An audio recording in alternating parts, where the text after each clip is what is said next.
You are lying here tonight, my friend, with your body slowly surrendering to the quiet rhythm of rest. The weight of the day is loosening its hold on you, the muscles softening, the breath lengthening, the thoughts dissolving into a gentle haze. I speak to you now as I once spoke in my rooms in New York, in the quiet hours of the evening, when men and women came seeking a way out of their burdens. They would sit before me, still carrying on their shoulders the worries of the day, the accounts, the letters, the obligations, the anxious questions of what shall I do, and how will this be solved? Most people drift into sleep this way. They carry their disappointments into the night. They rehearse their problems as if they were precious things. They fall asleep emotionally entangled with fear, lack, and tension.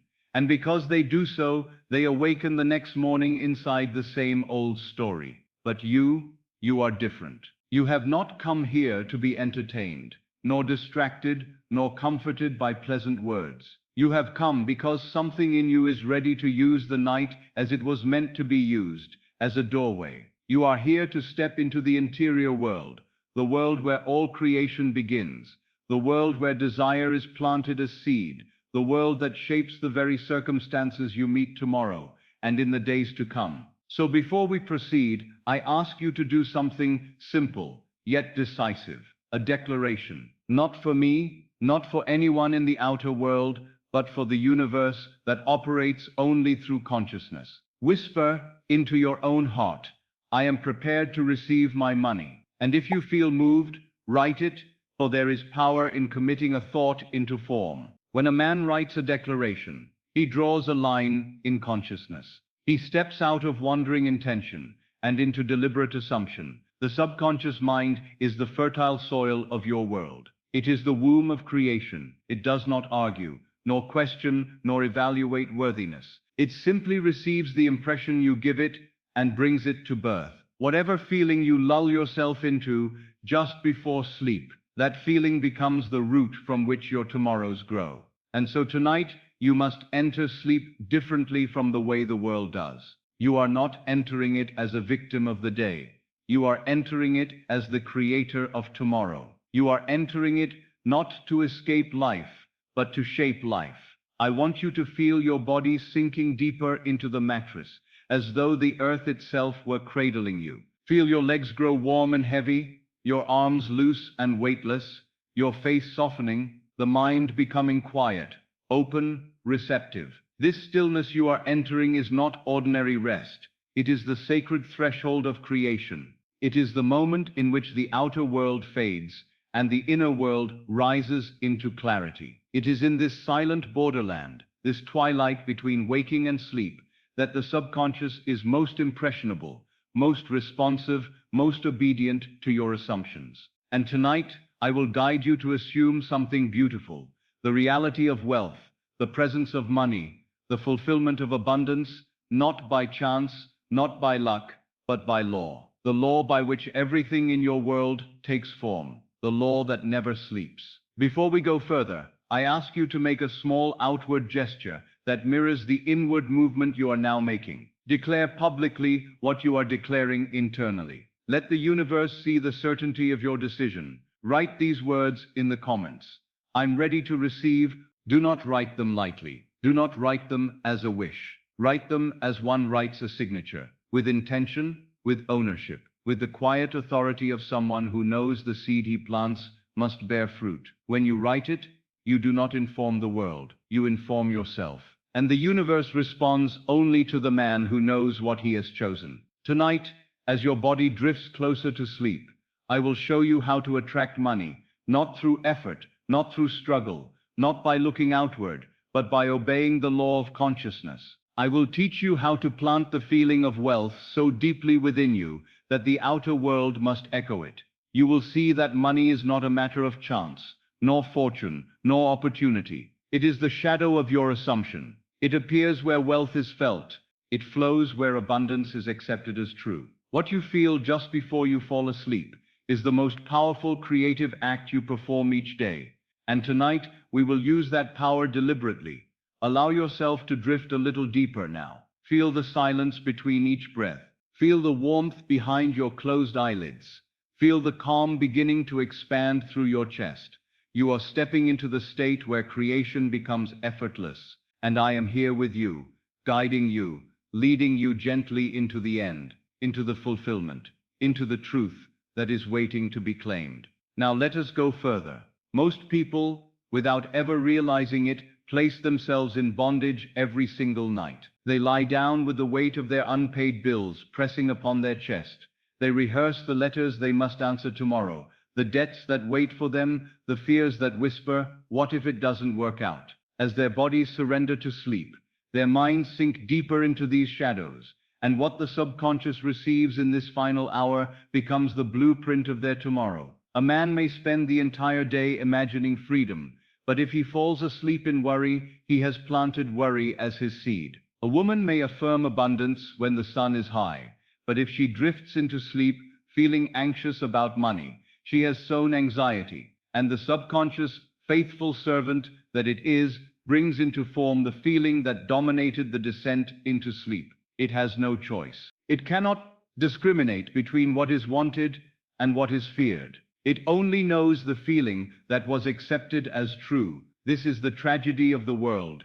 Men and women pray for prosperity while falling asleep in the state of lack. They ask for abundance while drifting into unconsciousness, clothed in the feeling of need.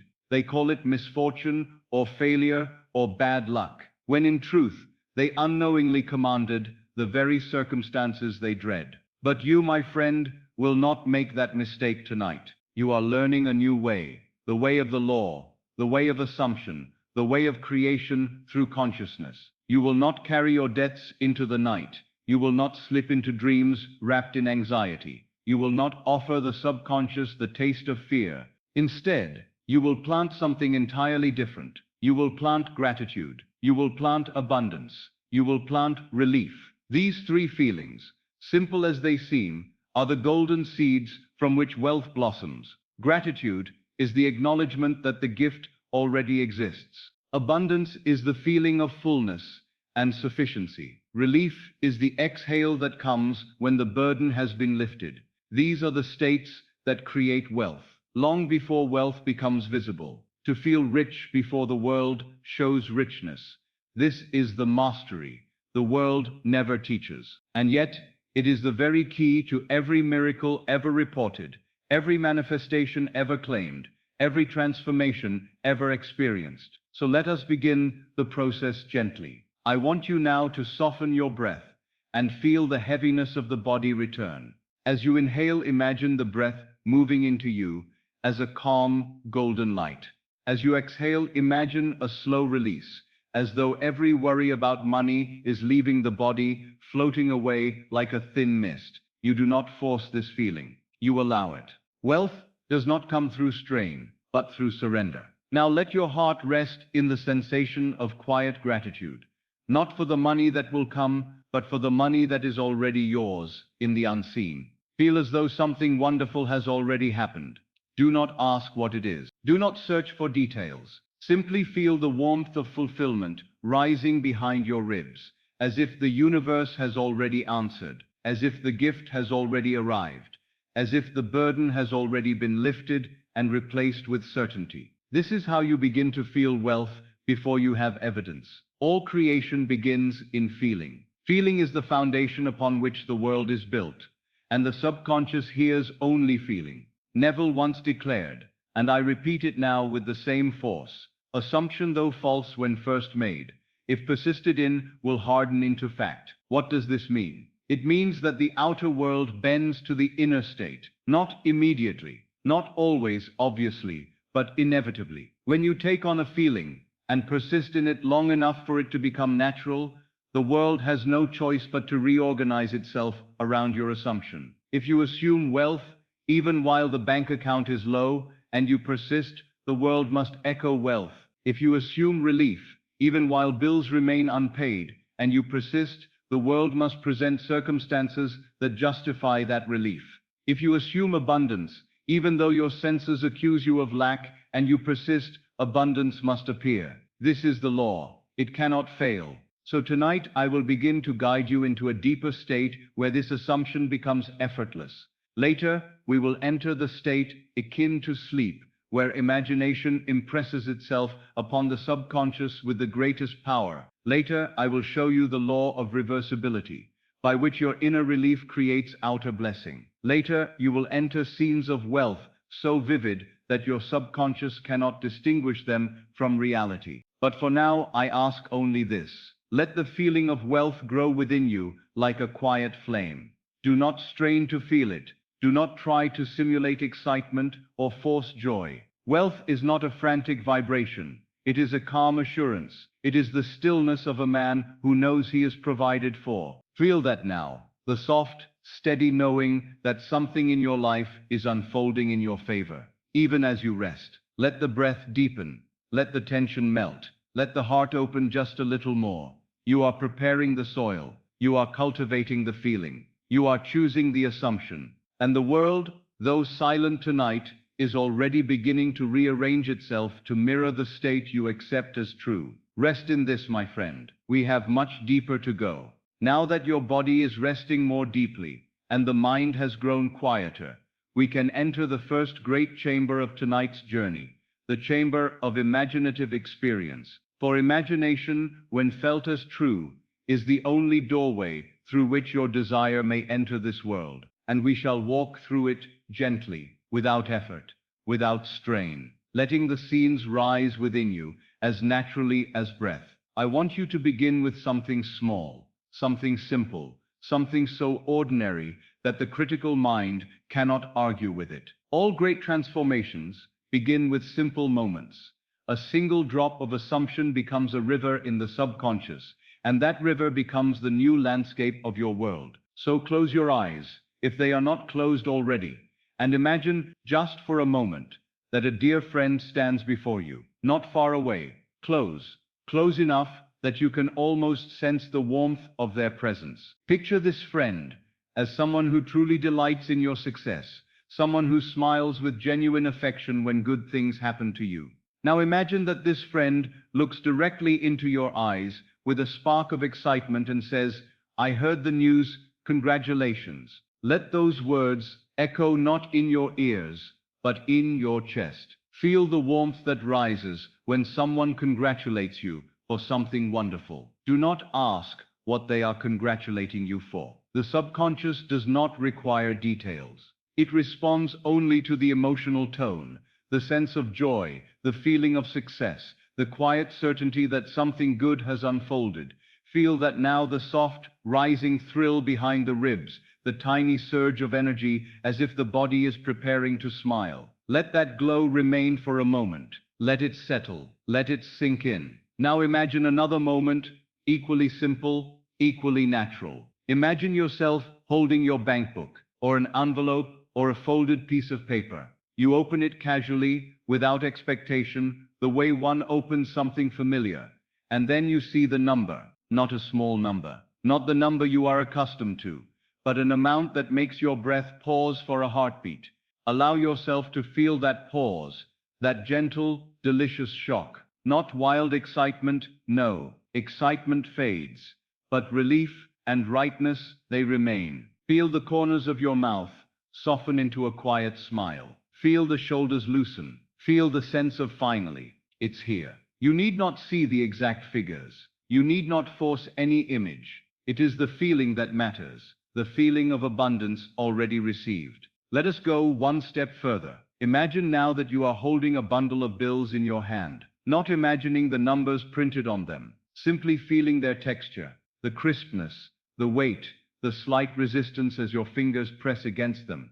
Feel the solidity of it. Feel the reality of it. Let the sensation drift through your hand, your wrist, your arm. Let the subconscious absorb this tactile impression, for it treats sensation as fact. Do not question the logic of the scene. Do not ask how this money arrived. Do not wonder when or through whom. These questions belong to the waking world, the world of cause and effect. But here, in the inner world, you are the cause, and the outer world is merely the echo. Feel, instead, the quiet joy of having the peace, the security, the soft sense of freedom that whispers, "It is done." Hold that sensation for a moment. Let it spread gently through the body. Let it become familiar, as though you have known it for years. Now you may wonder why we use such small scenes: a friend's congratulations, the sight of a balance, the feel of money in your hand. The reason is simple. The subconscious does not speak in language.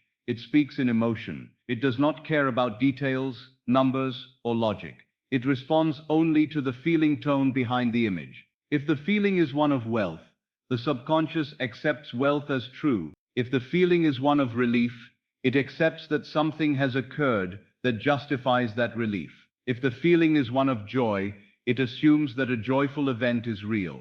And once accepted, it manifests. These micro scenes are seeds. They may seem small, but within them lies the entire oak tree of your future circumstances. Imagine the seed of an acorn, tiny, insignificant, and yet within it lies the blueprint of a towering tree. It does not need details. It does not need instruction. It needs only the right soil. Your subconscious is that soil. Your feeling is the seed. Assumption is the act of planting. So let us plant deeply tonight, and let the outer world grow according to the feeling you now hold. Feel once more the presence of your friend congratulating you. Feel once more the smile that rises. Feel once more the weight of abundance in your hand. And let this become the dominant tone of your inner world. For what you feel as true before sleep is what you will live as fact when you wake.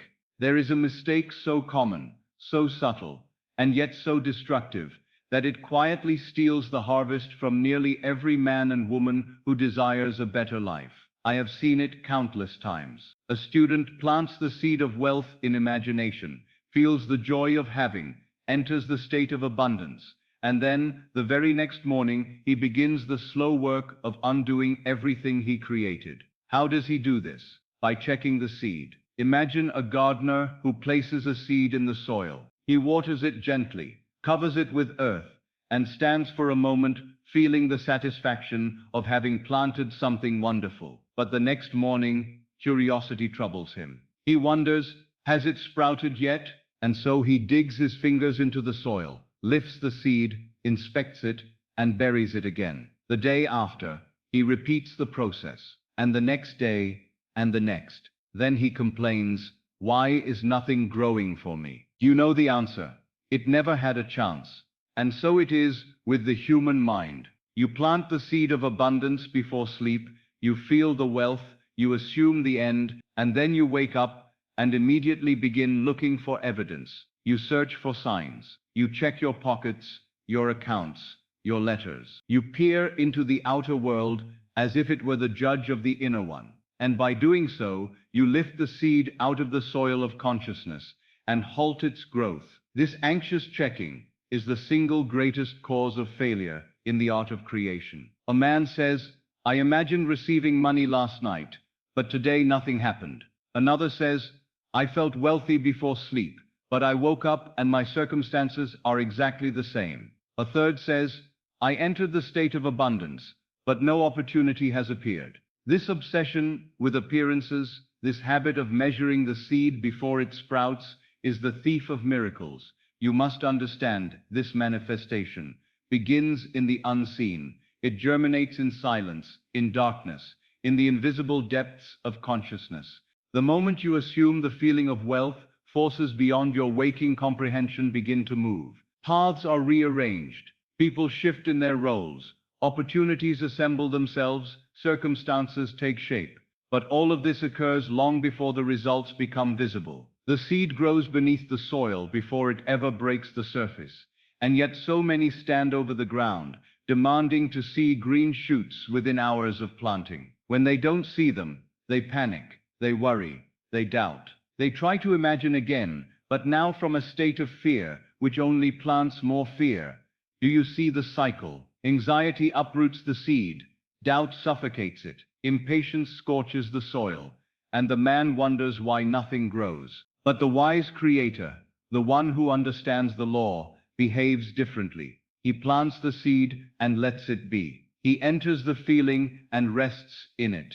He assumes the end and trusts the process. He walks through his day, calm, steady, certain. He carries the quiet confidence of a man who knows the outcome. even if the world has not yet caught up to his inner truth. This is what the scripture means when it says, "Be still and know." The stillness is the absence of anxious checking. The knowing is the unwavering assumption that what you accepted as true must now come to pass. So let me tell you plainly, the key to success is persistence without anxiety. Persistence means returning to the feeling whenever you drift away. Persistence means assuming the end each night before sleep. Persistence means walking in the identity of wealth, even when the world shows no sign of it, but without anxiety, without searching, without asking, "Has it happened yet?" Without digging up the seed. You do not plant a seed at dusk and expect a tree by dawn, but you know, absolutely know, that the seed is alive, that it is growing, that the earth is doing its invisible work, and so you water it with faith, with patience, with quiet confidence. Let your imagination remain the gardener, and let your waking mind stop playing the role of inspector. The universe does not respond to nervous scratching. It responds to calm assumption. So tonight, after we go deeper into the techniques yet to come, you will plant the seed of wealth, and you will leave it in peace. No checking, no comparing, no measuring. Simply accepting that what you felt as true in imagination is working its way into the world of fact. Quietly, faithfully, irresistibly. Rest in this understanding. It will free you from the restless habit that has kept so many in cycles of disappointment. And once you stop checking the seed, you will watch miracles sprout in places you least expect. As we drift deeper into this night, I want you to understand the nature of the power that works on your behalf once you enter the state of assumption. For no man can create deliberately until he knows the instrument through which creation is accomplished. That instrument is the subconscious mind, the silent, obedient, infinitely fertile ground in which every seed of imagination is planted. The subconscious does not think. It does not reason. It does not question. It does not weigh possibilities. It does not judge whether something is reasonable, possible, deserved, or logical. It is a pure creator, a womb, a silent workshop where the outer world is shaped, and it accepts one thing and one thing only, the feeling you give it. This is why I have said that feeling is the secret, and why the world has misunderstood me for decades. They thought I was speaking of emotion as mere sentiment. They believed I meant excitement, or joy, or enthusiasm. No, I speak of feeling as the deep, inner acceptance of truth. The feeling that something is so, not hoped for, not wished for, but is. Your subconscious accepts what you feel as true, even if your reason denies it and your senses contradict it. There are men who have gone to sleep in the feeling of wealth while having only a few coins to their name, and within weeks their world reshaped itself in ways they could never have anticipated. There are women who felt the joy of receiving unexpected sums, and soon those sums were delivered by channels they could not have predicted. The subconscious did not ask, "Is this rational?" It did not ask, "How will it happen?" It simply accepted the feeling of wealth and moved all things necessary to conform the outer world to that inner truth. Man thinks that circumstances create feeling, but the law reveals the opposite. Feeling creates circumstance. The subconscious takes the feeling you present to it and projects it outward as fact. It is as though you stand before an enormous mirror. When you scowl, the mirror scowls. When you smile, the mirror smiles. No one believes the mirror moved first. Everyone understands the reflection follows the cause. Yet when it comes to their own lives, people think the mirror of the world shows them something independent of themselves. They do not see that the world is reflecting the assumptions housed in their subconscious. Consider this carefully. The subconscious never sleeps. Even when the body lies still, even when the conscious mind falls silent, the subconscious continues its ceaseless work. It forms, organizes, arranges, selects, attracts, draws, repels, and restructures everything in the outer world to make it echo the inner state of feeling. If the feeling is fear, it expresses fear. If the feeling is wealth, it expresses wealth. If the feeling is lack, it expresses lack. This is why entering sleep in the correct state is more powerful than anything you do while awake. When you fall asleep, the conscious mind, the critic, the worrier, the doubter, dissolves into stillness. It no longer stands guard. And what remains is the subconscious, open and receptive to the last impression you give it. So when you feel wealth just before sleep, you are handing the subconscious a seed without resistance, without contradiction, without interference. The subconscious takes that seed and begins its silent work throughout the night. Imagine a craftsman working in absolute darkness, shaping clay into form. He relies entirely on touch. He cannot see. He does not analyze. He only molds according to the contour of what he feels. This is how the subconscious operates. It feels your state, your emotional tone, your inner acceptance, and from that feeling, it shapes the experiences, events, meetings, opportunities, and circumstances of tomorrow. This is why the greatest mistake a man can make is to fall asleep emotionally entangled with the problems of the day. When he does so, he impresses those problems upon the subconscious, and the subconscious faithfully reproduces them. He wakes the next morning inside the echo of last night's feelings, and yet he blames the world for repeating itself, not knowing he himself commanded it to do so. Listen to me carefully. The subconscious does not care about what you want. It cares only about what you accept as true. A man may want wealth, but if he feels poor as he falls asleep, poverty is what the subconscious accepts. A woman may desire abundance, but if she feels anxious about money when she drifts into slumber, anxiety is the seed planted. A man may pray for opportunity, but if he feels doubtful or unworthy before sleep, the subconscious accepts doubt and unworthiness as the true state. All wanting, all longing, all wishing. These are states of not having, and the subconscious reproduces what is, not what is hoped for, not what is desired, what is felt. This is why faith is the assurance of things hoped for. It is the feeling that the thing desired is already yours, already here, already accomplished. Faith is not a plea to the heavens. It is the acceptance of your own imagination as reality. The subconscious hears this acceptance and immediately begins to manifest the outer world in harmony with the inner assumption. So let me explain what happens the moment you enter the feeling of wealth. The subconscious begins to alter the behaviors, attitudes, and beliefs of others around you. It changes the way they respond to you. It guides conversations, opens doors, closes old paths, and reveals new ones. It rearranges circumstances. It pushes certain letters into motion. It leads ideas into the minds of those who can benefit you. It awakens intuitive nudges within you, impulses that guide you toward the fulfillment of your desire. And you believe you are acting freely, unaware that the subconscious is orchestrating the entire play behind the scenes. The outer world is not separate from you. It is you pushed out. It is the projection of your subconscious state. If you change that state, the world must change. Consider clay placed upon a potter's wheel. The wheel spins, but it does not form itself. It takes the shape of the hands that guide it.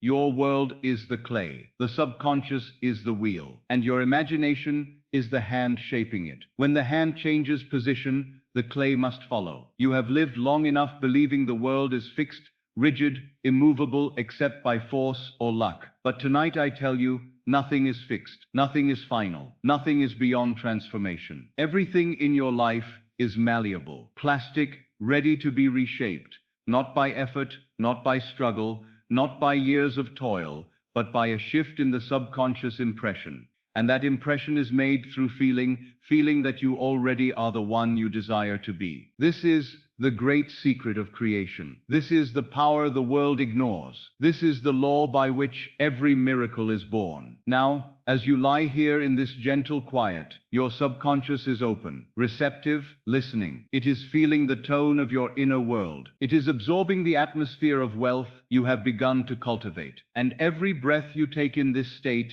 deepens the impression. Feel again the calm of abundance. Feel again the soft ease of having. Feel again the warm glow of gratitude. These feelings are not fantasies. They are seeds, and the subconscious is already at work with them. Tonight, you are planting the roots of a reality that will soon appear before your very eyes. As we continue our descent into this night, I want to introduce you to what I have long called the golden door, the entrance to the state where all creation becomes effortless, immediate, and certain. This sacred doorway is the state akin to sleep, or sats. It is not full waking consciousness, nor is it deep sleep. It is the delicate threshold between the two, a luminous borderland where imagination becomes the only reality, and where the subconscious accepts impressions without resistance. For years I taught this method in quiet rooms, lit only by soft lamps, long before the world had any vocabulary for these things. Men and women would sit before me, weary from the struggles of the day, and I would guide them into this state. And they would return weeks later, astonished at the results. Debts erased, doors opened, letters received, opportunities presented, transformations that defied logic. They believed it was a miracle, but it was not a miracle. Only the inevitable response of the subconscious to the seed planted in sats. This state is the perfect soil, the perfect moment, the perfect spiritual climate for planting the assumption you wish to see expressed in your world. And tonight you shall enter it. But we must do so slowly, gently, without force. The doorway to creation is not slammed open. It is drifted into like a warm bath or a quiet dream. So let me guide you there now. Feel your body once more lying against the mattress. Notice the weight of it, heavier now than when we began. The body is beginning to give itself to rest. The muscles are no longer alert. The breath is deeper. There is a warmth spreading through the limbs. Do not rush this sensation. Let it unfurl naturally. The body knows how to sleep. You need only step aside and allow the process to reveal itself. Begin to feel the heaviness in your feet, as though they are sinking gently into the bed. Then the heaviness in the legs, slow and warm. The hips soften, the stomach loosens, the chest relaxes, the shoulders fall away from the ears, and the muscles of the face, often the last to release, begin to melt, one by one, the jaw, the cheeks, the brow. Your eyelids grow heavier, not with fatigue, but with surrender. The body is preparing to enter the golden door. Now turn your attention inward. Notice the noises of the outside world becoming faint, distant, irrelevant. The room around you begins to blur in your awareness. The senses are withdrawing from the outer world, and in their place, the inner world is rising with greater clarity. This withdrawal of the senses is essential, for as long as you are dominated by the outer world, you cannot impress the inner one. Feel yourself drifting into that soft, sweet heaviness, where the body seems no longer entirely your own. You are not asleep, but you are not fully awake. You are hovering at the edge of consciousness, suspended between two realms. This is sats, the state akin to sleep, the golden door. And in this state, imagination is not something you try to use. It becomes the only reality available. The critical faculty, that part of the mind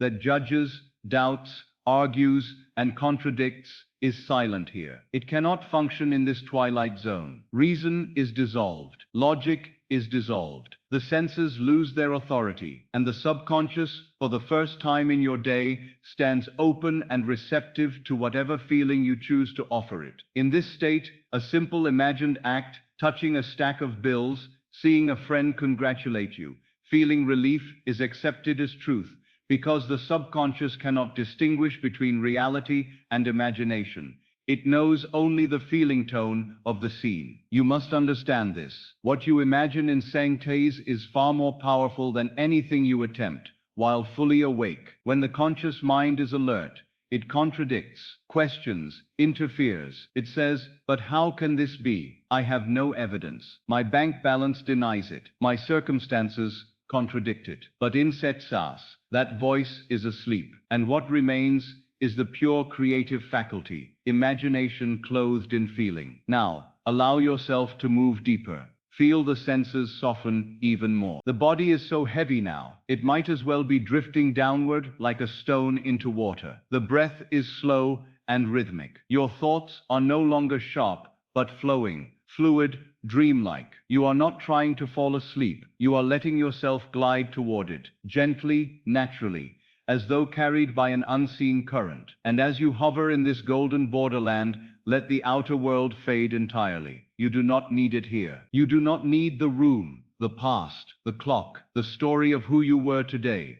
In this place, there is only the now, only the feeling you choose to clothe yourself in, only the assumption that you wish to plant. The subconscious is listening. It is open. It is ready. It awaits your instruction. But your instruction must come in the form of feeling, not words alone. Words spoken without feeling are powerless. But a single sensation, a single moment of emotional conviction, can reshape the entire structure of your world. So let us prepare the scene you will impress upon the subconscious tonight. Do not force an image. Let it rise gently. Perhaps it is the simple scene of holding money, not as desire, but as possession. Perhaps it is the feeling of checking your account and seeing numbers that bring relief. Perhaps it is the moment when a friend embraces you and says, "I'm so happy for you." Perhaps it is the weight of coins or bills in your hand. It may be something as subtle as a soft exhale, the exhale of a burden gone. Whatever scene comes naturally, accept it, welcome it, let it take shape. It does not need detail. It does not need clarity. It needs only the feeling tone of having, not wanting. And now, while the body is heavy, while the senses fade,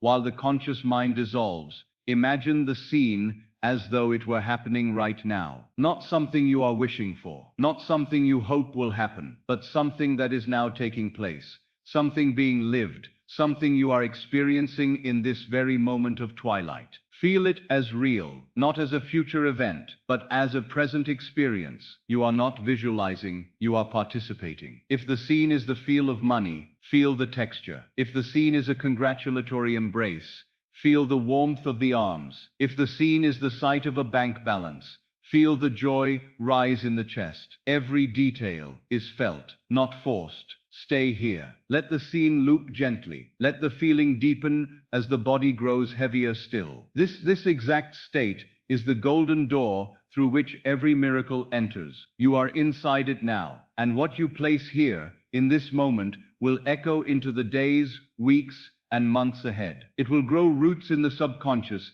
and push itself outward into the physical world with a force that defies logic. For creation does not happen in time, it happens in consciousness. And consciousness, once impressed, must externalize itself. Linger in this state. Feel the richness, feel the relief, feel the certainty. You are planting the seed exactly where it must be planted. And tonight, it will take root. Now that you rest in this gentle twilight, suspended between waking and sleep, I want to reveal to you one of the most elegant and least understood principles of the law. A principle so simple, so symmetrical, so mathematically perfect, that once you grasp it, you will never again doubt your ability to create wealth or any other desire. This principle is the law of reversibility. Let me speak plainly. If a certain cause produces a certain effect, then the effect, once produced within, must generate the cause in the outer world. If warmth causes water to boil,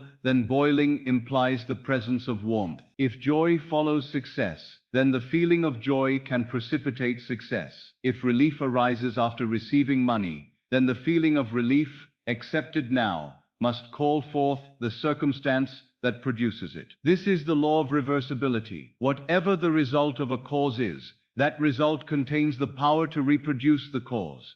And it is through this principle that you create effortlessly. Consider this: when money arrives unexpectedly, a letter, a gift, a deposit, the very first sensation that rises in your body is relief. Your shoulders drop, your breath deepens, the tension in the chest dissolves. You feel safe, secure, supported. You feel that subtle warmth of everything is all right now. And so, by this very law, if the receipt of money produces relief, then relief, felt deeply, must produce the receipt of money, not may, not might, must. For the universe is governed by law, not sentiment, and the subconscious responds to feeling, not logic. Let me give you an image. Imagine a great bell hanging in a tower. When struck, the bell vibrates and emits its tone. The tone is the effect, the vibration is the cause. But if you could somehow recreate the precise vibration within the bell, even without striking it,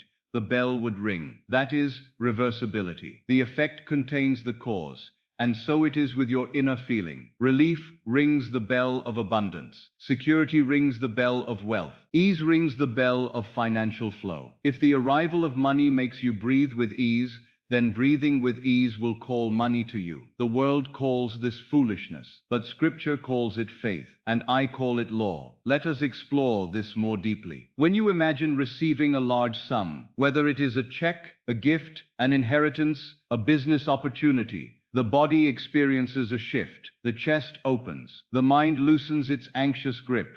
The stomach softens. You feel expanded, as though a burden has been lifted from your shoulders. This physiological shift is not random. It is the signature of financial relief.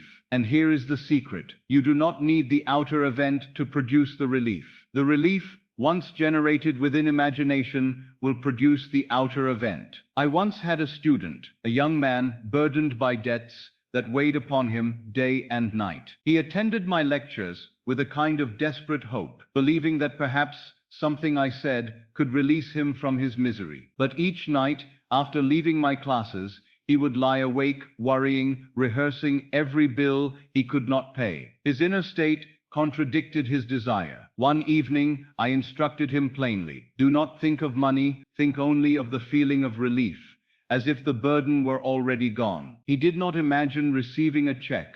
He did not visualize any amount. He simply generated the feeling, the gentle exhale of freedom. Within a week, a business associate he had not seen in years contacted him with an opportunity so perfect, so profitable, that it resolved every one of his financial concerns. He came to me and said, Neville, I did nothing but imagine the feeling. And I replied, that was enough. That was everything. Another student, a woman worn thin by scarcity, told me she had no idea what abundance looked like. She said, Neville, I cannot imagine money. It feels unreal. And I told her, then, do not imagine money. Imagine the feeling of having paid everything you owe. Imagine the sensation in your chest. Imagine the lightness in your breath. Imagine only the emotion. The rest will follow. Within days, small sums began coming to her in unexpected ways. A forgotten reimbursement, a returned deposit, a small inheritance she did not know she was due. And each time, she felt the same emotion she had cultivated in imagination, the feeling of ease, the soft smile of a burden lifted. This is the law of reversibility at work. You begin with the effect in imagination, and the cause appears in your world. Another example, the sound of laughter accompanies joy. But if you smile and laugh, even without reason, the body begins to feel joy. The effect recreates the cause. The same applies to wealth. The sense of financial freedom follows abundance, but financial abundance must follow the deep, accepted feeling of freedom. This is why the world is so often trapped in cycles of lack. They wait for money to feel secure. They wait for opportunity to feel confident. They wait for success to feel worthy. But the law requires the opposite order. Feel secure, and money must appear. Feel confident, and opportunity must arise. Feel worthy, and success must follow. Do not think this a metaphor. It is law. Let me offer you another image. A magnet, when placed near iron filings, draws them into alignment. The iron does not choose its path. It obeys the force. Likewise, the subconscious, when filled with the feeling tone of relief, draws all things that match that vibration. Circumstances, people, letters, opportunities, into alignment. If relief is planted, abundance must grow. If ease is planted, prosperity must follow. If gratitude is planted, gifts must arrive. There is no exception. There is no failure. There is only the law functioning with absolute precision. So tonight, as we continue to sink deeper into the golden state, I want you to feel the relief you would experience if your financial miracle had already occurred. Do not imagine the details. Do not force images. Simply feel the emotion. Feel your shoulders drop. Feel the breath soften. Feel the body warm. Feel the mind loosen its grip. Feel the heart open. This relaxation is not idleness. It is creation. You are not simply calming yourself. You are producing the inner condition that the subconscious must materialize. Feel now, just for a moment, as though everything is already taken care of, as though the money you desire is already yours, as though the path is already arranged, as though life has already provided for you in a way so perfect you can only marvel at it. Let the relief blossom gently within you. Do not force it. Do not fake it. Let it arise, the way warmth arises when you sit beside a fire, naturally, gradually, inevitably. Hold that feeling as long as you comfortably can. Savor it. Let it saturate your being. You are not imagining money. You are calling wealth. You are not begging for abundance. You are assuming abundance. You are not hoping for a miracle. You are embodying the state that produces miracles. And by the law of reversibility, the outer world must respond. Rest even deeper now, for we are about to enter the longest, richest chamber of this entire journey. The chamber where you will live the state of wealth, not as a fleeting fantasy, not as a distant wish, but as an experienced reality. What we do here tonight will be impressed so deeply upon your subconscious that the outer world will have no choice but to echo it. Let yourself drift with me, gently, softly, as though each word were carrying you into a dream you have waited years to remember. Begin by breathing slowly, in, out. Let the breath fall into its natural rhythm. Let the body grow heavier, warmer, quieter. And now, let us step into the scene. Imagine, not with strain, but with the ease of a daydream, that you are standing in a familiar place, somewhere comfortable, somewhere safe. It could be your home, a room you know well, or perhaps a warm, softly lit space you visited in imagination many times before. In this room, you are not the person burdened by worry or waiting for an answer. Tonight, you are the one who has received, the one who is fulfilled, the one whose life has changed, quietly and beautifully. Into this room steps a dear friend, someone who truly delights in your happiness. See them now. Notice the way their face brightens when they look at you. Notice the unmistakable warmth in their expression. They walk toward you, and with a tone of joyous certainty, they say, "Congratulations, I'm so happy for you." Do not try to see every detail. Feel the moment. Feel the warmth radiating from their words. Feel the subtle expansion in your chest. Feel the recognition. Yes, this is real. Let this simple moment wash through you. A friend congratulates you for something wonderful, and you accept it. Now the scene shifts effortlessly. You find yourself holding a check in your hand. Not a trivial check, a generous one. Notice the texture of the paper, the gentle stiffness beneath your fingers. Feel the faint impressions in the ink. You hold it with the familiarity of someone who has received such checks before. There is nothing forced or unnatural about this moment. It is simply a part of your new life. You glance down, and though you do not need to read the exact amount, your body reacts as if the number were precisely what you wished for, perhaps even more. Feel that tiny pause in your breath. Feel the warm rush through your chest. Feel the soft smile that rises without effort. This is not imagination as hope. This is imagination as experience. You are living the feeling of wealth. Let the check rest lightly in your hand, as though it belongs there, because tonight, in the inner world where all creation begins, it does. Now allow the scene to shift again. You are sitting before your account book, or a simple folded slip of paper containing your bank balance, and as you open it, you see not scarcity, not worry, not lack, but abundance. The numbers are full, generous, overflowing. You feel a sense of settled calm, as though everything is finally in order, as though life has come to meet you in perfect timing. Feel that calm now. Not excitement, calm.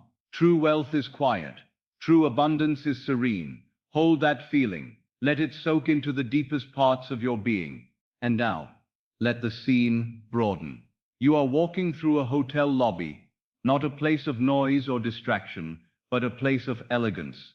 The floors are polished, warm lamps illuminate the evening air, and soft music drifts from somewhere unseen. You move through the space with the confidence of someone who belongs there. You are not a visitor. You are not an outsider.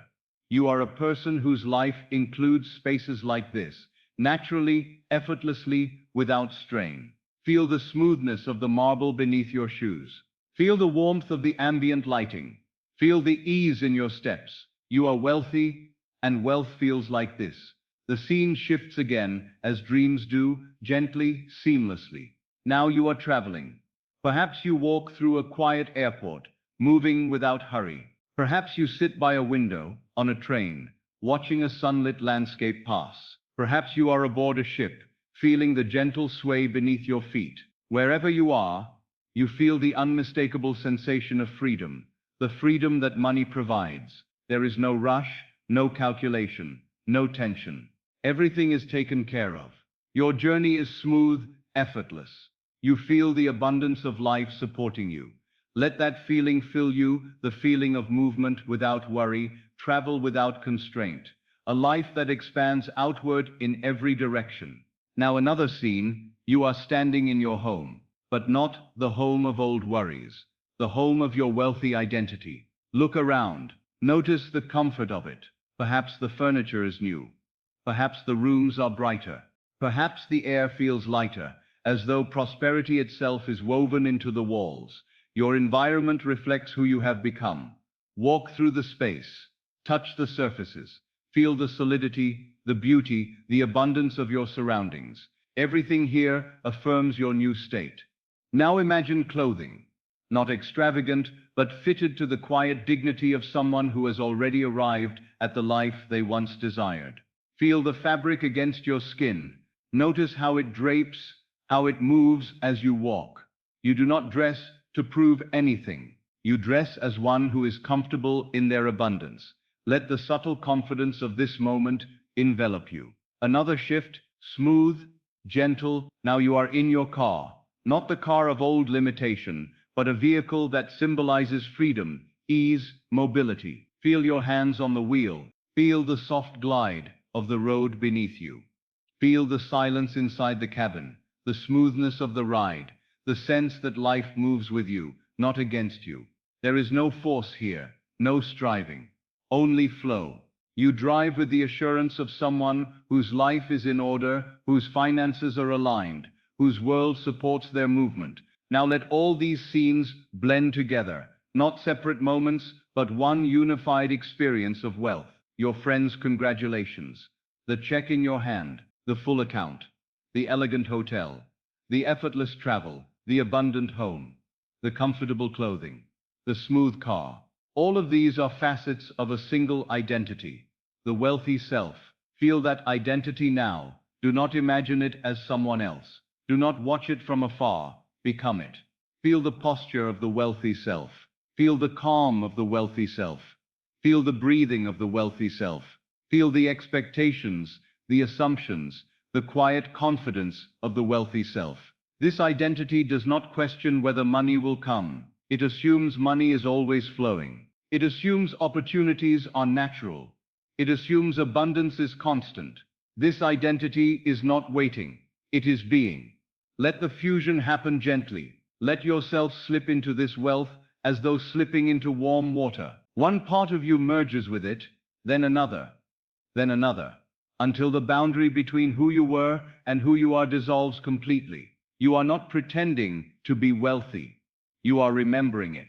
For in imagination, the only place where reality is shaped, you are wealthy now. Feel deeply into this truth. You are wealthy in identity, wealthy in expectation, wealthy in assumption, wealthy in being. Stay in this state. Let it take root. Let it define you. For what you feel now, in this very moment, is the seed from which your future must grow.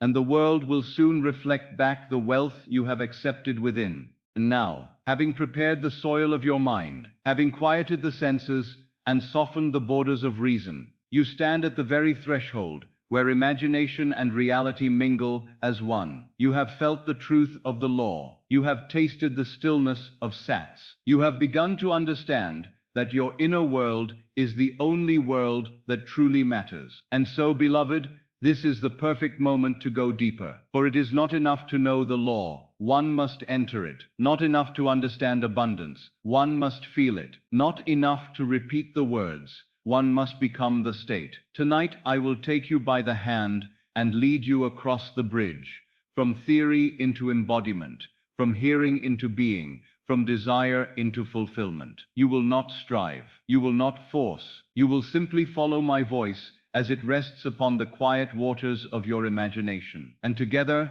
we will step into the scenes of your wealth, scenes that imply your wish is already fulfilled, scenes your subconscious will take as fact, scenes that will shape tomorrow with a precision no earthly effort could ever equal. So allow yourself to grow heavier, now softer, more open. For what comes next is sacred. We are about to begin the guided visualizations, each one a doorway, each one a garment, each one a living seed planted in the fertile soil of your mind. Breathe, let the outer world fade, and step with me into the first vision. Close your eyes. Let the outer world fall away for a moment. The room where you are, the walls, the ceiling, the objects around you, let them all fade softly into the background. You are not ignoring them, you are simply placing your attention somewhere far more powerful within. Feel your body where it rests. Notice the weight of your head on the pillow. Notice the gentle heaviness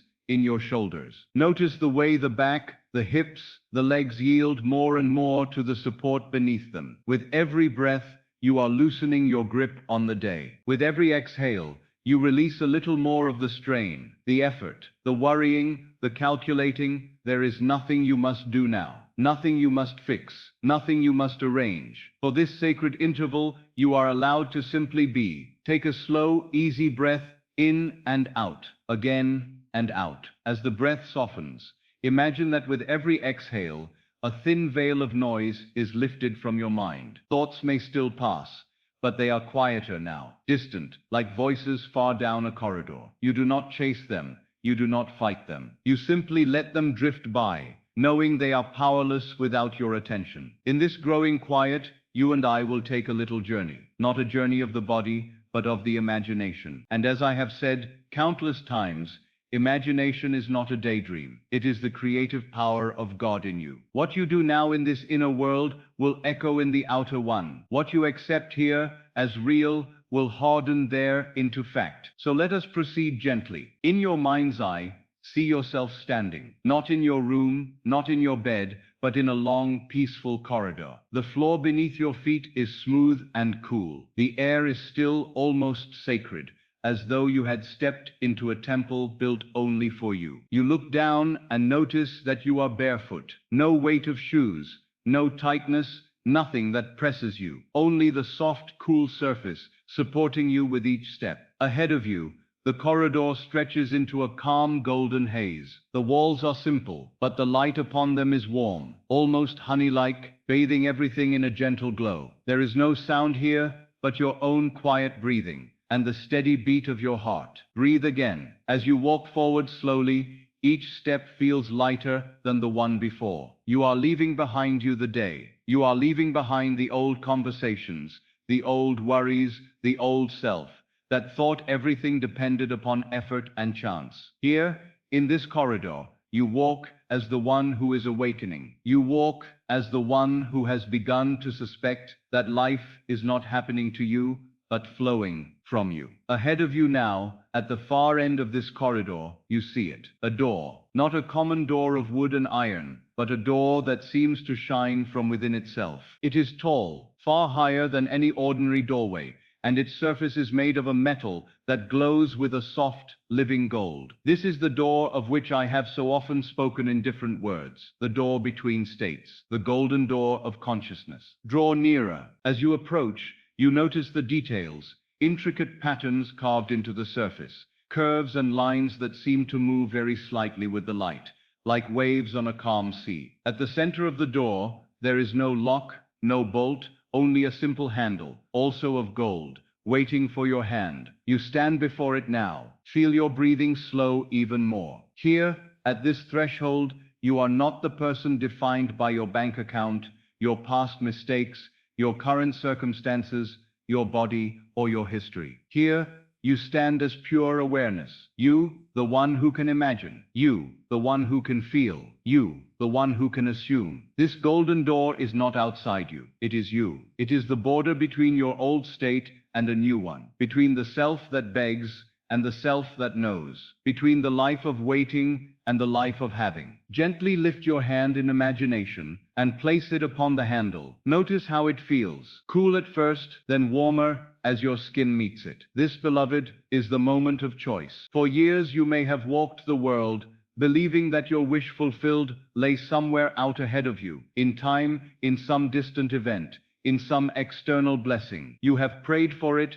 worked for it, hoped for it, and sometimes doubted it. But tonight, I ask you to do something far simpler and far more radical. I ask you to enter the state where your wish is already fulfilled, not to beg for it, not to chase it, not to plead with some external deity to grant it, but to step, as one steps through a door, into the reality where it is already so. Feel your hand on the handle, take a slow breath, and as you exhale, feel all arguments fall away. All the how will this be? All the is it possible? All the what about my past? Let them drop to the floor like old garments you no longer need, for they belong to the one who stood outside this door, not to the one who is about to enter. You are now very near the state akin to sleep, the golden edge where reason grows quiet and imagination reigns. That is the perfect place from which to cross this threshold. Now, as you stand before this shining door, I want you to bring to mind one wish. It may be wealth,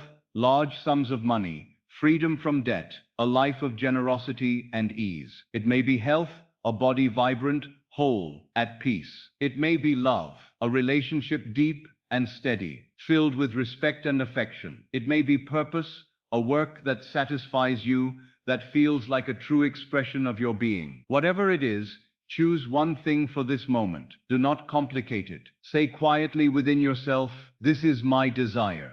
Feel it like a gentle flame in the center of your chest. Now listen carefully. We are not going to ask for this wish at the door. We are not going to knock and hope that some power will open it and throw your blessing at your feet. No, we are going to do something entirely different. We are going to assume that beyond this door, the wish is already fulfilled. You are not approaching a door to ask. You are approaching a door to collect. You are not a beggar at the gate. You are the heir returning to his own house. Place both hands on the handle now. Feel the cool strength of it in your grasp. And now I want you to do something very simple. In your heart, before you move, say quietly, "On the other side of this door, my wish is fulfilled." I do not go to ask for it. I go to live in it. Let those words sink in. You are not going to the door to change the future. You are going to the door to step into the now where it is already done. Take a breath. Gently, slowly, begin to turn the handle. As you turn it,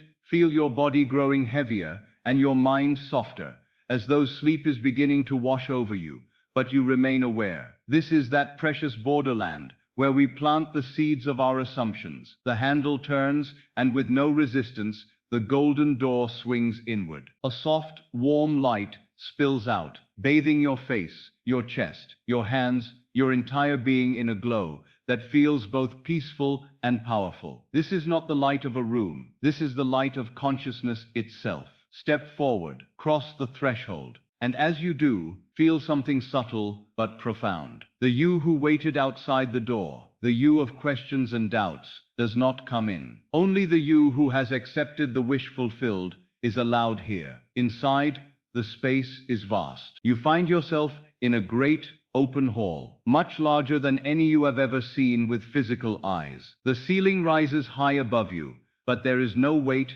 no heaviness, only openness. The floor beneath your bare feet is warm and smooth, and it seems to hum gently with a quiet life, as though the very ground here is made of living assurance. All around you, the air is quiet, but not empty. It is full of a kind of presence, as though every possibility you have ever longed for lives here, waiting for you to claim it by feeling it real. This hall is the state where all wishes are fulfilled, not some of them, not the probable ones. All, every wall here carries the vibration of it is finished. Every breath you take here is the breath of one who has already received. Stand still for a moment and simply notice how different the air feels. It is lighter, clearer. There is no anxiety here, no strain, no craving, because in this inner world, everything is already so. Take another breath. and allow your body, even where it lies in your room, to respond. Let your shoulders soften a little more. Let the muscles around your eyes relax. Let your jaw loosen. Let your hands unclench. You are not moving toward the wish here. You are in the place where the wish has been fulfilled for a long time. Now in front of you, 3 pathways open from this hall. To your left, a path that leads to the state of wealth. Before you, a path that leads to the state of health and vitality. To your right, a path that leads to the state of love and fulfillment in relationships. You may choose whichever aligns most deeply with your present desire. The others remain here, waiting for you. This place does not lose anything when you choose. But for this moment, I ask you to choose one path. You need not move your body. Simply allow your awareness to drift toward it. If your longing is for money, abundance, financial freedom, turn your attention to the left. If your longing is for health, choose the path before you. If your longing is for love or companionship, drift gently to the right. Whichever you choose, you now find yourself walking along that path, still within the golden realm of fulfilled wishes. The light stays warm and gentle. The ground remains steady beneath your feet. But now, shapes begin to appear around you. Scenes, images, rooms, all of them silently proclaiming, "Here, your wish is already accomplished." If you chose wealth, you may see before you a simple scene: a table, a letter, a bank book, a ledger, a purse heavy with coins. Do not try to see millions at once. It is often far more powerful to imagine one clear, simple proof. Approach the scene that calls you most. Perhaps it is a table with an envelope upon it. Perhaps it is a simple bank book open to a page. Perhaps it is a friend sitting with you, smiling. Let your steps slow. Notice the details. If there is an envelope, see your name written on it. Notice the exact handwriting, the shape of the letters. If it is a bank book, see the numbers printed clearly on the page. If it is a friend, notice the expression on their face, the brightness in their eyes. Now I ask you to do something very gentle and very important. Do not stand outside the scene as though watching a play. Step into it. See through your own eyes. If it is the envelope, reach out and take it. Feel the weight of it in your hand. If it is the bank book, feel the texture of the cover, the weight in your fingers as you lift it. If it is the friend, feel the warmth of their presence, the sound of their voice. Now let one thing happen, a small, natural act that implies unmistakably that your wish is fulfilled. If you hold the envelope, open it. As you unfold the paper inside, let your heart respond as though what you see is exactly what you needed and more. Not with wild frenzy, but with a deep, peaceful relief. A soft laugh, perhaps, a loosening in your chest. If you hold the bank book, see the figures. Do not strain to calculate. Let it simply be more than enough. Let your shoulders drop with the ease of it. If you are with your friend, hear them speak. Perhaps they say, "I am so happy for you. You did it. You're free now. You're truly provided for." Listen as though these words are the most natural thing in the world. Let a smile come, even if only in the quiet of your being. This is the golden door at work. You have stepped beyond the self that hopes and into the self that has. In this scene, you are not asking, "Will it happen?" You are living, "It has happened." Feel the difference. Stay with this tiny moment. Do not rush. Do not look for another scene or another proof. This simple moment, replayed and gently felt, is more powerful than 1,000 complicated imaginations. Now, as you stand within this scene, as the one whose wish is fulfilled, I ask you to say quietly within yourself, not aloud, but inwardly, "I am here. This is my reality. I have it now." Do not strain to believe the words. Let the feeling do the work. If you feel only a little relief, that is enough. If you feel a faint joy, that is enough. The subconscious does not need intensity. It needs sincerity. Let the scene play once more. Open the envelope again. Hear the words again. See the numbers again. And with each repetition, allow the old you, the one from outside the door, to fade a little more. You are no longer that one. You are the one who passed through the golden door into the state where all wishes are fulfilled. This state is not a place in space. It is a condition of consciousness. It lives in the quiet sense of, "This is done. This is mine. I need not chase it." Feel how the body responds. Perhaps your breathing has deepened. Perhaps your eyelids feel heavier. Perhaps the mind is softer, less eager to argue. Good. You are sinking into the very state that impresses the subconscious, the state akin to sleep, but with a living, directed imagination. Now, in this golden hall, in this simple scene of fulfillment, I want you to make one more subtle shift. No longer say, "It happened." Say, "It is natural." Let this new condition be not a miracle far above you, but a normal, quiet fact. Say inwardly, "This is just how my life is. Money comes to me in this way. Provision arrives. I am always taken care of." Or, if your desire is health, "This is just how my body is, strong, whole, balanced." Or, if your desire is love, "This is just how my relationships are deep,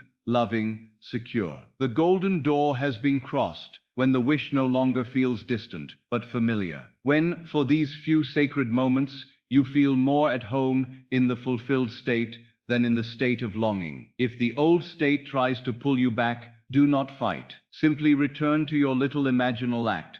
Open the envelope again. Hear the congratulating voice again. See the healed body again. Feel the loving hand in yours again. Just once more. And once more after that. Gently. Not with effort, but as one might hum a quiet tune before sleep. You are now living in imagination as the one who has crossed the threshold. This is the true use of the golden door. It is not a symbol only. It is a practice. Each night, as your body grows heavy, you may come again to this corridor, again to this door, again to this hall of fulfilled wishes. And each time you step through, you are training the subconscious in a new identity. The identity of the one who already has. The world, being nothing more than the outpictured state of your consciousness, must in time rearrange itself to reflect this new assumption. You will find opportunities arising, money appearing, doors opening, conditions shifting. Not because you chased them, but because you entered the state in which such things are natural. Feel now for a moment the peace of that. There is nothing more to do. You have turned the handle. You have crossed the threshold. You have stood in the state where your wish is fulfilled and tasted its feeling. That is enough for tonight. Stay a little longer if you wish, standing in that hall, repeating your simple scene. Or, if you feel very drowsy now, let the scene fade gently, but keep the feeling like a soft warmth in your chest. Even if the images dissolve as sleep deepens, the impression remains. The subconscious has received the seed. You have walked through the golden door, and as you drift into sleep, you may say once more, quietly within, "I am in the state where my wish is fulfilled. I have crossed the door. I have it now." Let those words fall softly into the silence. Feel your body surrender to rest, and know, truly know, that as you sleep in this state, life itself is moving to meet you. The bridge of incidents is forming. The shadow of your new state is beginning to appear. What you assume tonight, you will one day call your reality. So rest, beloved. The golden door is open. You are on the inside now. Close your eyes. Let us begin again, where all true creation begins. Not in the hands, not in the outer world, but in the invisible theater of your own imagination.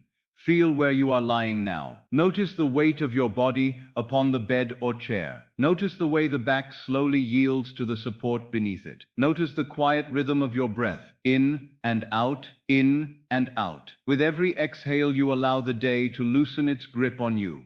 You do not need to remember your schedule. You do not need to remember your schedule. You do not need to solve a single problem now. You do not need to think about tomorrow. For this sacred interval, you are free of the outer world. You are entering that blessed borderland where the senses grow quiet and the imagination wakes and takes the throne. This is the very state I have spoken of so often, the state akin to sleep, where what you feel becomes the command to your subconscious. Now, as you rest there, let your attention slip away from the room. You may still hear faint sounds, perhaps a distant noise, a creak, a passing car, but let them all drift into the background, like little clouds moving across the sky. You and I now step into a different sky entirely, the inner one. In this inner sky, you are not limited by what has been. You are not bound by what your senses report. You are free to choose the end from which you will live. Tonight, I invite you into a very simple, very powerful scene. not complicated, not crowded with detail. A single scene, whose sole purpose is this, to let you hear the words that change your life. We shall call it the scene of congratulations. For when someone congratulates you, they do not speak of a hope, but of an accomplishment. They do not say, I hope you become successful. They say, I am so happy you are successful. Congratulations belong only to the finished thing. And so we will use these words, clothed with feeling, as the seed of your new world. Let us prepare the ground. Take a slow breath in through the nose and let it out gently through the mouth. Again, a slow breath in and let it out. Feel your body grow heavier. The shoulders release, the muscles in the face soften, the tongue rests quietly, the hands relax. You are in that tender state where sleep is beginning to approach, but has not yet claimed you. Here, imagination speaks the loudest. Now, in your mind's eye, I want you to picture a simple place where a conversation might happen. Do not strain. Let the first comfortable setting arise. Perhaps it is your own living room. Perhaps it is a quiet corner of a cafe. Perhaps it is a park bench under a mild sky. Perhaps it is a hallway at work, or a familiar kitchen. Choose one. See yourself there, not from afar, but as though you stand within your own body. If you are in your living room, feel the chair or sofa beneath you. If you are in a cafe, hear the faint clink of cups in the distance. If you are in a park, sense the gentle air on your face, the rustle of leaves. Wherever you are at ease. You are not anxious. You are not waiting for news. This scene does not take place in uncertainty. It takes place after the fact. The thing you desire, money, success, freedom from debt, a flourishing business, a sudden increase in wealth, has already happened in this imaginal moment. Now see someone walking toward you in this place. Choose a person whose voice you know well, someone whose words would feel natural, someone who would truly rejoice in your good fortune. It might be a close friend. It might be a brother or sister. It might be a parent. It might be a trusted colleague. Let that one person appear. You see their familiar walk, the way they carry themselves, the small gestures you have seen 100 times. They draw nearer. As they approach, notice the expression on their face. There is something different tonight. Their eyes are brighter. Their smile is wider. They radiate delight. They know something wonderful has happened to you. And remember, in this scene, that wonderful thing is not in the future. It is not a wish. It is an accomplished fact. They come close enough to speak. You are not tense. You are not wondering, what will they say? Deep within, you already know. In this state, success is a quiet, settled reality. Now I want you to allow a few simple words to form on their lips. Perhaps they say,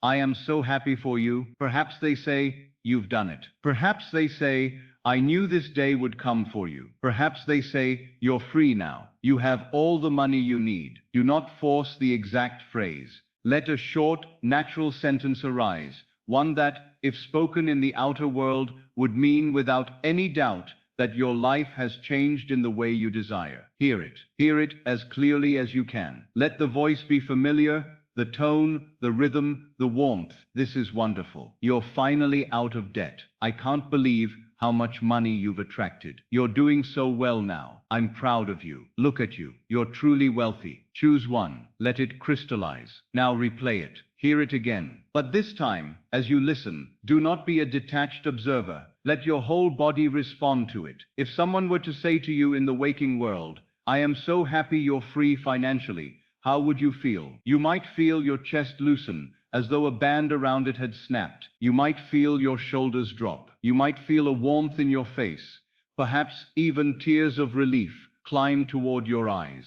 You might laugh softly, almost in disbelief, and yet knowing at the same time, yes, it is true. Let that response rise in you now. Do not pretend. Do not strain.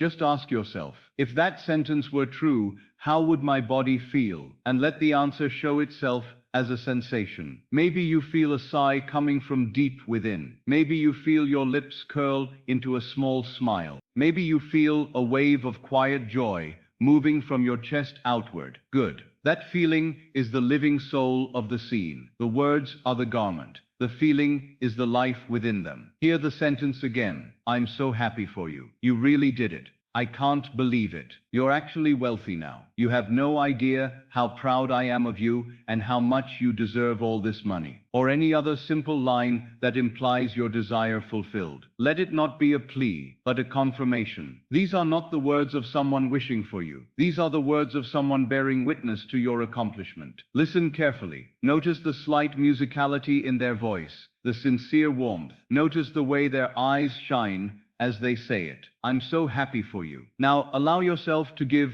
a little answer. Again, keep it simple. Perhaps you reply, thank you. It feels so good to finally be here. Or, yes, it's such a relief. Or, I know, it's wonderful, isn't it? Hear your own voice now. This is important. When you reply, you are not hoping, you are agreeing. You are standing in the state of the fulfilled wish. Say it inwardly, in your own tone. Thank you. It feels so good to finally be free. Thank you. I have more than enough now. Thank you. I knew it would come, and now it has. As you speak, check your feeling. Is there a little sense of ease, a soft glow of gratitude, a quiet joy? If so, you are on holy ground. You are living, in imagination, the very end you seek. In scripture, it is said, when you pray, believe that you have received, and you shall receive. This scene of congratulations is that prayer. You are hearing as though you had already received. Feel again the atmosphere around you, the place,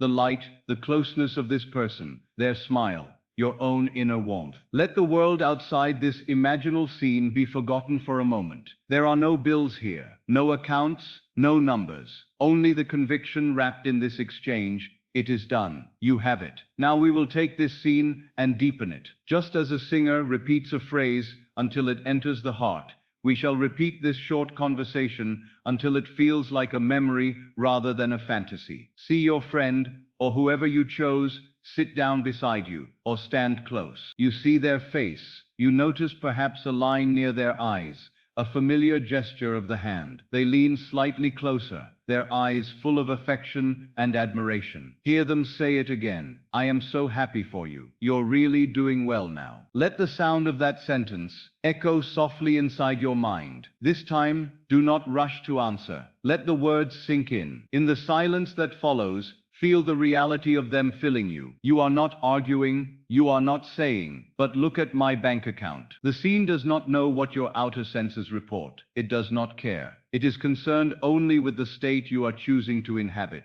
Now answer again. Yes, I am. It's such a relief. I finally have all the money I need. As you speak, feel the relief. Feel your body behaving as though this were utterly true. You might feel a warmth in your stomach, as though a knot had unwound. You might feel your breath deepen. You might feel your whole being grow quieter, more settled. That is the sign that the scene is beginning to take root. We do not need drama. We need naturalness. Repeat the exchange once more. Friend, I'm so proud of you. You turned everything around. You're really wealthy now. You thank you. Say, it's done. I feel so free. Now, dear one, I want you to take notice of something subtle. Each time you run through this brief scene, if you allow the feeling to accompany it, you are passing again and again through the gate into a new state of consciousness. You cannot live in the state of lack and naturally hear such words. They do not fit in that world. To hear them and accept them, you must, even if only for a moment, be the one for whom they are true. That is the entire secret. You need not know how the money comes. You need not know through whom or by what channel. You need only to hear and feel as though the end were already achieved. This little congratulation scene is the golden key. Now let us add one more gentle detail. After your friend congratulates you, imagine a small act that seals the moment. Perhaps they reach out and squeeze your hand. Perhaps they embrace you. Perhaps they pat you on the back in that familiar way. Choose one. Feel it. If it is a handshake, feel the warmth of their hand in yours, the firmness, the brief pressure. If it is an embrace, feel the contact, the empathy, the shared joy. If it is a simple pat on the shoulder, feel the touch through the fabric of your clothing. These little touches are the final stroke of the painter's brush. They make the scene vivid to your subconscious, and the subconscious responds not to vague ideas, but to vivid feeling. Now blend the whole together. You are in that chosen place. Your friend comes, face radiant, They say, I'm so happy for you. You've done it. You're truly wealthy now. You answer, thank you. I am. I feel so free. They reach out, touch your shoulder or your hand. You both smile. Let this moment freeze. Just for a second. Let it be like a still frame with a life inside it. Then allow it to play again. Slowly, gently. This is not repetition by effort. It is repetition by savoring. You enjoy the feeling. You roll it around inside you, as one might savor a good taste in the mouth. If other thoughts intrude, do not fight them. Simply let them drift away and come back to your scene, like a boat returning to its quiet harbor. Hear the words again. I'm so happy for you, you've done it. If you like, you may now shorten the scene to only the essence. Just the voice saying that one line, I'm so happy for you. You've really turned your finances around. And your answer? Yes, thank you. It's done. Let that be enough. You do not need all the surroundings each time. You can now float upon just the sound and the feeling. The more you repeat it, the more familiar it becomes. And that, beloved, is exactly what we want. When it begins to feel like something you remember rather than something you invent, then you have touched the state. For the state of the wish fulfilled always feels, in imagination, like a memory of something that has already come to pass. Stay with this for a little while. Each time your friend speaks, imagine that behind their words lies a specific blessing. Perhaps those words stand for a surprising check received. Perhaps they stand for your business thriving. Perhaps they stand for debts suddenly wiped away. You do not need to name it. The feeling of my life has changed. My money situation is resolved is enough. Imagine now that as this brief scene ends, you and your friend speak of other things. You talk casually about the weather, about a small event, about some ordinary concern. Notice what this means. Your success is so natural now, it need not be discussed endlessly. It is a fact. It is done. Life goes on. The more ordinary it feels, the more deeply the subconscious accepts it. You no longer stand in awe of the miracle. You walk in the naturalness of the new state. Let that quiet comfort spread through you now. You are not begging. You are not pleading. You are not saying, someday. You are living in imagination, the afterglow of achievement. The words have already been spoken. The congratulations already given. The money already yours. Breathe this in and out. Now we will add one more refinement. After you and your friend part ways in this imaginal scene, see yourself alone for a moment. Perhaps still sitting in that room, or walking down a street, or standing by a window. And as you are alone, hear your own inner voice speaking quietly. It might say, it's done. I really am wealthy now. Or this is my life. I am free. Or simply, thank you. Let your own inner voice be a second witness. Scripture says that by the mouth of 2 or 3 witnesses, every word shall be established. Your friend's voice is one witness. Your own voice is another. Together, they establish the reality in imagination. Hear yourself say it again, as though commenting on a fact. I did it. I really did it. I'm free now. Feel the calm, the relaxation that follows such a statement. You are not excited to the point of tension. This is not frantic joy. It is deep satisfaction. Like a long journey come to a safe and beautiful end. You are home. Stay in this sense of homecoming for a while. Feel the way your body, even now, resting in your bed, responds to that inner relaxation. Your limbs loosen. Your face softens. Your breathing moves in slow, easy waves. If you find yourself becoming more and more drowsy, that is perfectly right. You are meant to fall asleep in this state. For what you fall asleep in, you will one day wake to. So if your eyes feel heavy, let them remain closed. If your thoughts become slower, let them slow. But keep this little scene, not with strain but lightly, running in the background of your mind. Friend, I'm so happy for you. You've done it. You thank you. It's done. I'm free. Handshake, embrace, a smile. Over and over, until the scene and the words and the feeling meld into a single warm golden awareness of success accomplished. And if you drift away entirely, if you lose the image, it is all right. The seed has been planted. Your subconscious, faithful beyond belief, has recorded the feeling. It will, in its own perfect way, in its own perfect time, rearrange the circumstances of your life, to echo this inner event. You will meet someone. You will receive a letter. You will be given an opportunity. Money will appear in some channel you had not considered. And when it comes, you will recognize in the outer event the flavor of this inner scene. You will remember, I have already heard these words in my imagination.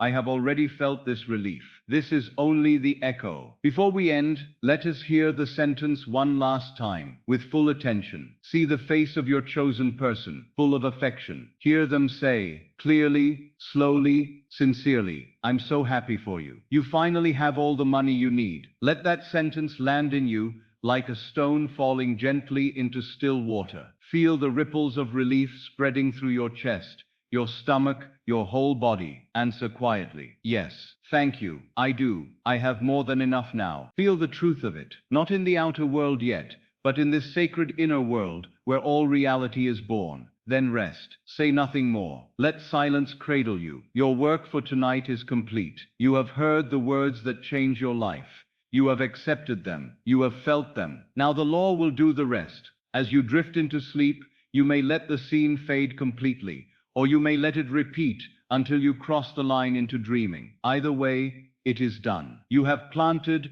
in the fertile soil of your subconscious the seed of congratulation, the sound of success already achieved, and life, always faithful, will bring forth after its kind. So rest now. You are the one who has been congratulated. You are the one who has already done it. You are the one who is free. Let sleep take you in that knowing. Close your eyes. Let your body become very still. You have heard me say many times that imagination creates reality, and that feeling is the secret. Tonight we are going to let that truth move from a mere idea into a living experience. We will not speak of wealth as something to come, but as something already present. We will not speak of money as a hope, but as a fact. And we will do it in the simplest way, by stepping into the end and feeling your account full to overflowing. First, become aware of where you are lying. Feel the weight of your body pressing down. Feel the contact with the bed or the sofa or the chair beneath you. Let your shoulders soften. Let your hands grow heavy and quiet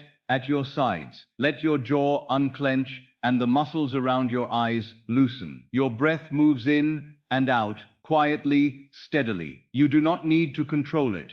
You simply watch it. Like the tide, it comes and goes. With each exhale, imagine a little of the day's noise leaving you. All the concerns about what happened, all the voices of how and when and where, let them drift away on the out-breath. With each inhale, imagine yourself drawing in calm, stillness, and quiet power. You are withdrawing now from the outer world, not to escape it, but to move to the place from which it has shaped your inner world. Here, you are not at the mercy of numbers or letters on a page, not at the mercy of employers or clients or conditions. Here, you are the operant power. Here, you choose the state to which the outer world will eventually conform. Now let us prepare a very simple imaginal scene. Do not strain. Do not try to force pictures. We will take it one small step at a time. In my own day, a man or woman might carry a small book, a passbook, where the bank would write his balance. Perhaps you still know such a book, or perhaps your mind prefers another image. A printed statement, a ledger, a simple sheet that declares in clear figures what is recorded in your account. However the picture comes to you, let it be natural. You may imagine a book, slightly worn at the edges, with your name on the front. You may imagine sitting at a desk, with a paper statement laid before you. You may imagine standing at a counter, as a clerk turns a page and points to a line. Choose what feels easiest. But remember this. The point of our scene is not the ink nor the paper. It is the feeling that the account is full, rich, overflowing, more than enough. Now, place yourself in the scene. If you sit at a desk, feel the chair beneath you. Feel the weight of your body on it. Perhaps there is a lamp to your left, casting a warm, gentle light. The surface of the desk is cool and smooth beneath your forearms. If you stand at a counter in a bank, feel the floor beneath your feet, the slight echo of sound in the room. Hear the faint murmur of distant voices, the rustle of papers, perhaps the quiet turning of pages. Wherever you are in this imaginal scene, you are calm. You are not here to beg. You are not here to ask if there is enough. You are here as the one who knows the account is full. Let us begin simply. In your hand, feel the weight of the bank book or the statement, not as a vague idea, but as a sensation. How does the paper feel? Is it slightly stiff, with a smooth surface? Is the book a little thicker, with pages that can be turned? Feel your fingers resting upon it. You take a slow breath and open it. Now this is where many would be tempted to strain their eyes in imagination, to see exact numbers. But the subconscious does not require figures. It requires feeling. So instead of trying to see a specific amount, I ask you to sense one thing: fullness. You look at the line where your balance is written, and though the digits may be hazy or even unreadable, one thing is absolutely clear to you: it is much more than enough. Let your body react as though you had just seen a sum that settles everything and more. Perhaps it is so much that you feel an almost childlike amazement. Perhaps it is generous enough that you feel a deep sigh of relief rising from within. Perhaps it is so ample that you smile softly and think, "This is more than I ever needed." Let that sensation wash over you. You are not guessing at your balance. You are seeing it in imagination, and you know it is overflowing. Feel the relief. If you carried any tension in your chest about money, imagine it dissolving. If there was any tightness in your stomach, imagine it loosening. Let your shoulders uncoil, as if a burden had been lifted from them. You may even place, in your imagination, the sound of your own voice. Hear yourself say, very quietly, almost in a whisper, "It's full. My account is full. I have more than enough." Do not shout it. Let it be a simple, natural remark, as one would say upon seeing the sun rise. The sun is up. Matter of fact, gentle, true. It's full. My account is full. I have more than enough. Now notice how the room feels around you. The world in that moment is the world of a person who is provided for. Bills are not hunting you. Demands are not outweighing supply. There is a cushion, a softness, a protection in these figures. Let that sense of safety permeate the scene. Imagine, if you like, that you run a fingertip lightly along the line of numbers, your balance. As your finger moves, you feel in your chest a quiet thrill, but not the frantic excitement of gambling, rather the warm, steady gladness of one who knows, "I am secure. I am taken care of. I am rich." Repeat the words inwardly. I am secure. I am taken care of. I am rich. Feel how different that is from the state of "I hope it will work out someday." This is not hope. This is possession. Every time you inhale now, imagine you are breathing in the atmosphere of abundance. The very air in that room feels different, as though it carried a richness. You are sitting or standing in the vibrational climate of plenty. Now let us add another small element. Imagine that along with this statement or bank book, there are other small reminders of overflow. Perhaps there is a little stack of paid bills neatly put aside. On each, you see something like "paid in full," stamped or written. Perhaps, in your mind, you remember a conversation from earlier in the day, someone saying, "It must feel wonderful to be so comfortable now." You do not need to see every detail. Just sense that this scene exists in a life where money problems are behind you. From this place, you are not asking, "How will I make it?" You are wondering instead, "Whom shall I bless? What shall I choose to do with this freedom?" Let that question arise naturally. What do I feel inspired to do now that my account is full? You might imagine yourself setting aside something for a loved one. You might imagine deciding to give a gift. You might imagine choosing a journey or a project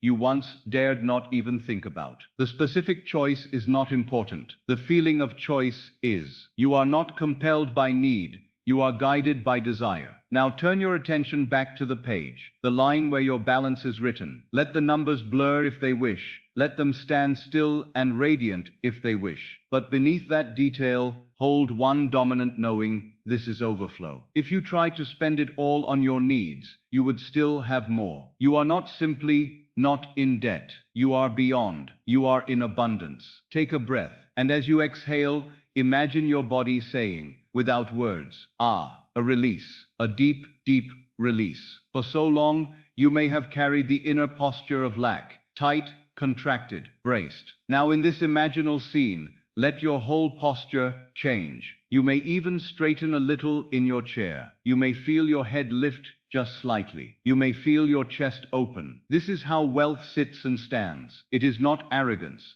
It is naturalness. It is the quiet dignity of one who knows that he or she will always have enough. Let me remind you, creation is finished. Every possible state exists now in imagination. You are not creating wealth from nothing. You are selecting the state of I am one whose account overflows. And as you dwell in it, life must by law rearrange itself to mirror that choice. Now we shall repeat the scene, but a little more slowly. You are at your chosen place, desk, bank counter, table, at home. Your bank book or statement lies before you. You know that within it is written the story of your abundance. You reach out and pick it up. Feel the slight weight in your hand. You open to the page where your balance is shown. You look. At first, perhaps the numbers are a little vague, but the sense is unmistakable. It is a large balance. It is more than enough. It is more than you have ever seen next to your name. Instead of disbelief, you feel recognition. Of course you think, this is who I am now. This is my life. There may still be a ripple of surprise, like a child seeing the ocean for the first time. But under it is something even stronger, a sense of rightness. This belongs to me. This matches who I am. Let your body answer. If your heart wants to beat a little faster with joy, let it. If your lips want to curl into a smile, let them. If a soft laugh wants to escape you, let it. You are not pretending. You are responding naturally to what you have just seen. Now bring words to it again. Softly, inwardly. My account is overflowing. I always have more than enough. Feel how that sentence, spoken in this inner scene, is not a wish. It is a description. You are not saying, I want my account to overflow. You are saying, my account is overflowing. Repeat it. My account is overflowing. I always have more than enough. Let that be the theme. Everything else, the paper, the figures, the room is there to support this one feeling. Now let us deepen the richness. Imagine you close the book or fold the statement and you set it down upon the table or the counter. You do it with the casual ease of one who does not need to stare at it in disbelief. There is no urgency, no compulsion to keep checking. You saw it, you know, and that is enough. Perhaps you lean back a little, resting more comfortably in your chair. Perhaps you tuck the statement into a drawer with other things already in order. Perhaps you slip the book into your coat pocket, knowing that it carries a quiet power. As you do, you feel a thought arise, not in words, but in a tone. I am safe. I am supported. I am supplied. Let those three ideas stand clear for a moment. Safe, supported, supplied. There is no future in them. No one day. It is a present state. I am safe. I am supported. I am supplied. Now imagine that later in the day, in this same imaginal world, you find yourself thinking about something you wish to do, a purchase, a journey, a gift. But notice how you think. You do not think, can I afford this? You think, do I want this? Does it delight me? Affordability is no longer a gatekeeper. Desire, wisdom, love. These are your guides. This small difference in thinking is the surest sign that the state has changed. The poor man judges his desires by his balance. The rich man judges his balance by his desires. You are now that rich man or woman in consciousness. Now come back once more to the moment of looking. You open the book, see the line, know it is overflowing, and feel the corresponding sensation. Let us enrich it again. Add now the memory, in imagination, of what used to be. Perhaps you recall a time when opening such a book or such a statement filled you with dread. Perhaps you recall the tightening in your chest, the inward flinch at seeing small numbers or red ink, and then, in the same breath, let your present feelings swallow that memory. You think, gently, those days are over. That state is finished. I live now in abundance. You are not fighting the old state. You are simply abandoning it. You stand in the new, and the old dissolves. Once more, speak softly inside. My account is full. My account is overflowing. I have more than enough, and it grows and grows. You may, if it feels natural, add gratitude. Not as a trick, but as the natural outpouring of the one who has. Thank you, you whisper inwardly. Thank you for this abundance.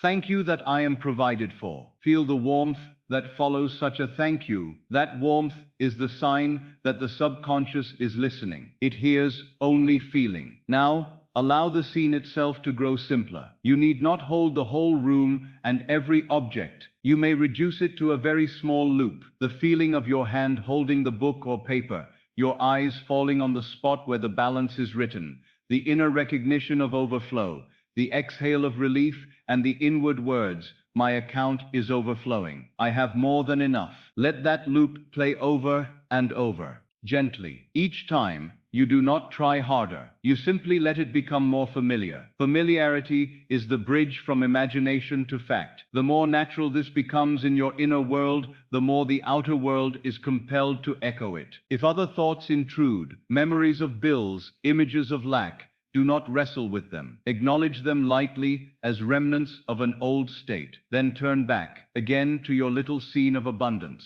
Open the book, see the line, feel the overflow. Say inwardly, my account is full. My account is overflowing. And rest there. If you are drifting now closer to sleep, that is good. The state akin to sleep is the golden door. In that drowsy borderland, your conscious mind grows quiet, and the subconscious stands open. What you feel now is impressed upon it. So if your images become softer, less clear, do not be disturbed. Hold on, above all, to the feeling of more than enough. You might imagine that your very chest is like that account, overflowing with warmth. You might imagine that your breath itself carries riches in and out. You might imagine that under you is not an ordinary bed, but a foundation of gold. Gold not only as metal, but as a symbol of enduring value, stability, and worth. You are supported by wealth within and without. Now, if you wish, we may add one more small act to our scene. Imagine that sometime later, in this imaginal day, you meet a trusted person, and they ask, quite casually, how are things going for you? Watch what you answer. You smile and say, everything is fine. I'm in a very good place. My accounts are in excellent shape. You do not boast. You do not list numbers. You simply affirm, from calm confidence, that all is well. Feel how different it is to speak from the state of well supplied rather than barely enough. You do not need to convince them or yourself. This is simply the truth of your chosen state. From the moment you opened that book and accepted the feeling of the full account, this became your truth in imagination. And what is believed in imagination, if persisted in, must harden into fact. Persistence does not mean effort, it means loyalty. You are loyal to this inner scene. When you lie down to sleep on nights to come, you may return to it swiftly. A book, a page, a line, a feeling of overflow. You do not need to change it endlessly. Simple is powerful. Now, in these final moments, before you slip entirely into sleep, I invite you to let the words condense into an even shorter form. Perhaps just this, my account is overflowing. I always have more than enough. Hear it, feel it. Let your body answer with a deeper breath, a deeper sinking into rest. Again, my account is overflowing. I always have more than enough. Not as a hope, as a statement of your inner reality. One more time, my account is overflowing. I always have more than enough. And now, release even the words. Allow only the feeling to remain. A sense of fullness, a sense of ease, a sense of safety in regard to money. If any last image lingers, let it be this, your name written next to a sum that you know, with every part of you, is more than enough. You do not need to see the exact sum. You know its quality. It is rich. It is abundant. It is yours. Rest in that. You have tonight impressed upon your subconscious the state of I am one whose account is overflowing. The subconscious is faithful. It does not forget. It does not argue. It simply takes what is felt as true and reproduces it in the outer world. So now, your only task is to drift into sleep in this knowing. Not thinking, will it work? But resting in, it is done in imagination. And imagination creates reality. Let sleep take you as the rich man, the rich woman. Let sleep take you as the one whose account is full. Let sleep take you as the one who always has more than enough. And in the days to come, watch how life begins to reflect this inner choice. Through channels and means that will seem so natural, you may almost forget that you first saw it here. Quietly in the stillness, with your eyes closed, holding an unseen book that told you the truth. Your account is overflowing. Close your eyes. Let your body begin to grow heavy, as though it were slowly sinking into a gentle, soft cloud. You have listened, you have thought, you have reasoned long enough. Now you are invited to feel. For it is not the clever thought, not the long prayer, not the many words that change your world. It is feeling. Feeling is the secret. Tonight, we will give your subconscious a very simple, very powerful feeling. The relief of having already received the money you need. First, become aware of where you are. Feel the support beneath you. Feel the back of your head resting. Feel the weight of your shoulders letting go. Notice how your arms lie, how your hands rest. You do not need to move them. Just be aware of them and allow them to grow a little heavier, a little softer with each breath. Your breath moves in and out gently. You are not forced to breathe. You are not thinking your breath into being. It happens because life is in you. In the same way, wealth can flow to you naturally, without strain, without effort, once you accept it in imagination. As easily as you breathe now, you can receive later. But tonight, we will step ahead of the later. We will bring the feeling of it has already happened into this very moment. Now I want you to imagine that you are sitting at a small table. It might be a table in your home, in a quiet corner where you sometimes read or write. It might be a desk. It might even be a simple wooden table with nothing on it but your hands and a single envelope. Let that envelope appear in your mind's eye. Do not strain to see it. If you cannot see it clearly, simply know that it is there, in front of you, on the table. Your hands are resting close to it. The room is quiet, perhaps lit by a warm, soft light. You feel safe here. You feel alone, but not lonely. You feel that something important is about to happen. Slowly, in imagination, allow one of your hands to move. Feel the slight friction between your skin and the surface of the table as your fingers slide forward. Your fingertips touch the envelope. The paper is real to you. Slightly textured, perhaps a little thick. Cool at first, then warming under your touch. You notice your name written on it. You do not need to read every letter. Simply sense with certainty, this is for me. And inside this envelope is exactly what you need. Not only enough, but enough to produce relief. Enough to turn the page. Enough to free you from immediate pressure. Enough to make you exhale in gratitude. Now pause here. Feel what begins to rise in you already, even before you open it. A little current of anticipation, a stirring of hope, perhaps a trembling between doubt and belief. Do not fight that. Let it be there. You are in the process of moving from the old state to the new. The bridge between them often feels like this, like standing at the edge of something. Now place your hand flat on the envelope. Feel your palm resting on it. As you do, say quietly inside yourself, this is the answer I've been needing. Not as a wish, but as a simple statement. This is the answer I've been needing. Take a breath, and as you exhale, begin to open it. In imagination, feel your thumb sliding under the flap. Hear the slight tearing of paper. It is a very small sound, but in this inner world, it carries great meaning, because you know inside is your relief, your provision, your check. Now draw the check out. This is the heart of our scene. You are holding it in your hand. Let everything slow down here. Feel the weight of it,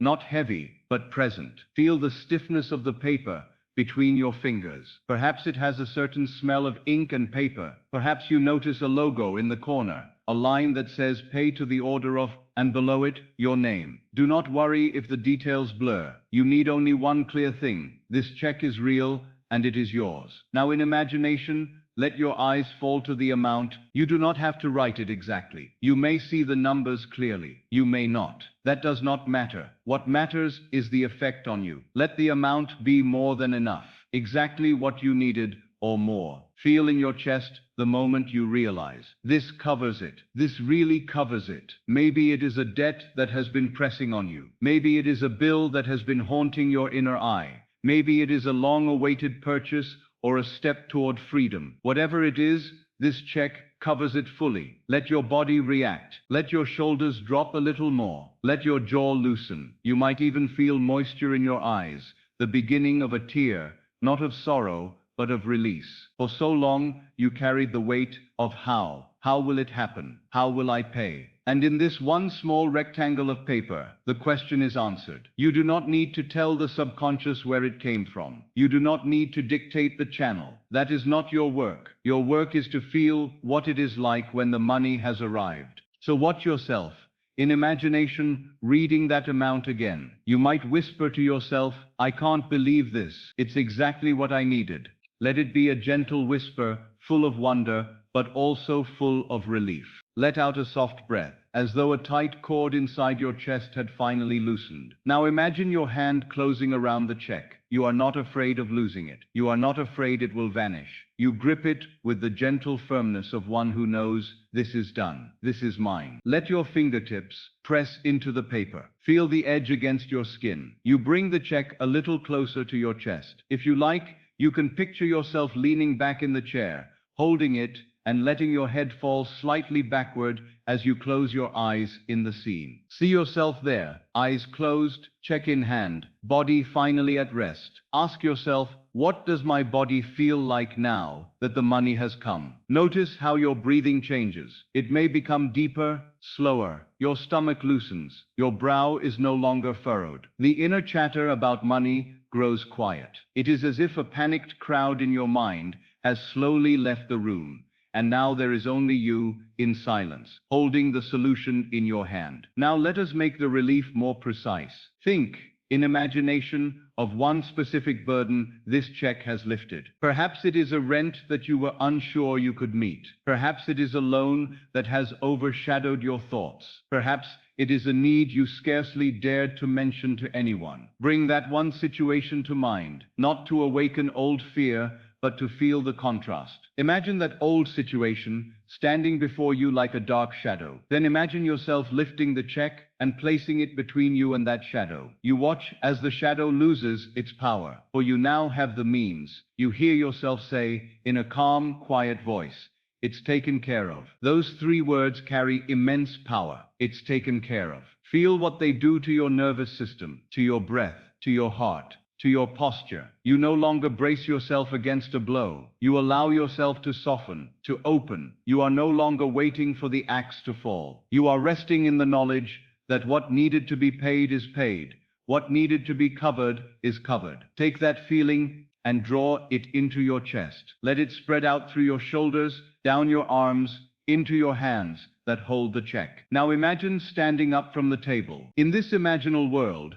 you push the chair back slightly and rise to your feet. Your body feels lighter. Your steps are different. You are not walking as one who is under the weight of financial fear. You are walking as one who has just received a gift, a blessing, a provision. Trace the difference. The poor man walks quickly, with tight movements, always a little in a hurry, driven by anxiety. The relieved man moves more slowly, fluidly, with a quiet assurance. Walk in imagination across the room with the check in your hand and feel this new quality in yourself. Now perhaps in the scene, you move toward a place where you keep important things, a drawer, a box, a book. You open it and place the check there carefully, knowing that you will deposit it, that it will be honored, that the relief you feel is not imagined only, but inevitable in your outer world as you persist in this state. For tonight, the deposit is inner. You are depositing into the subconscious this precise feeling. I have been given exactly what I needed. I am free from this pressure. I am relieved. Now let us linger for a while in a very small loop. You are seated at the table again. The envelope is already opened. The check is in your hand. You lift your eyes slowly to the amount. As you see it,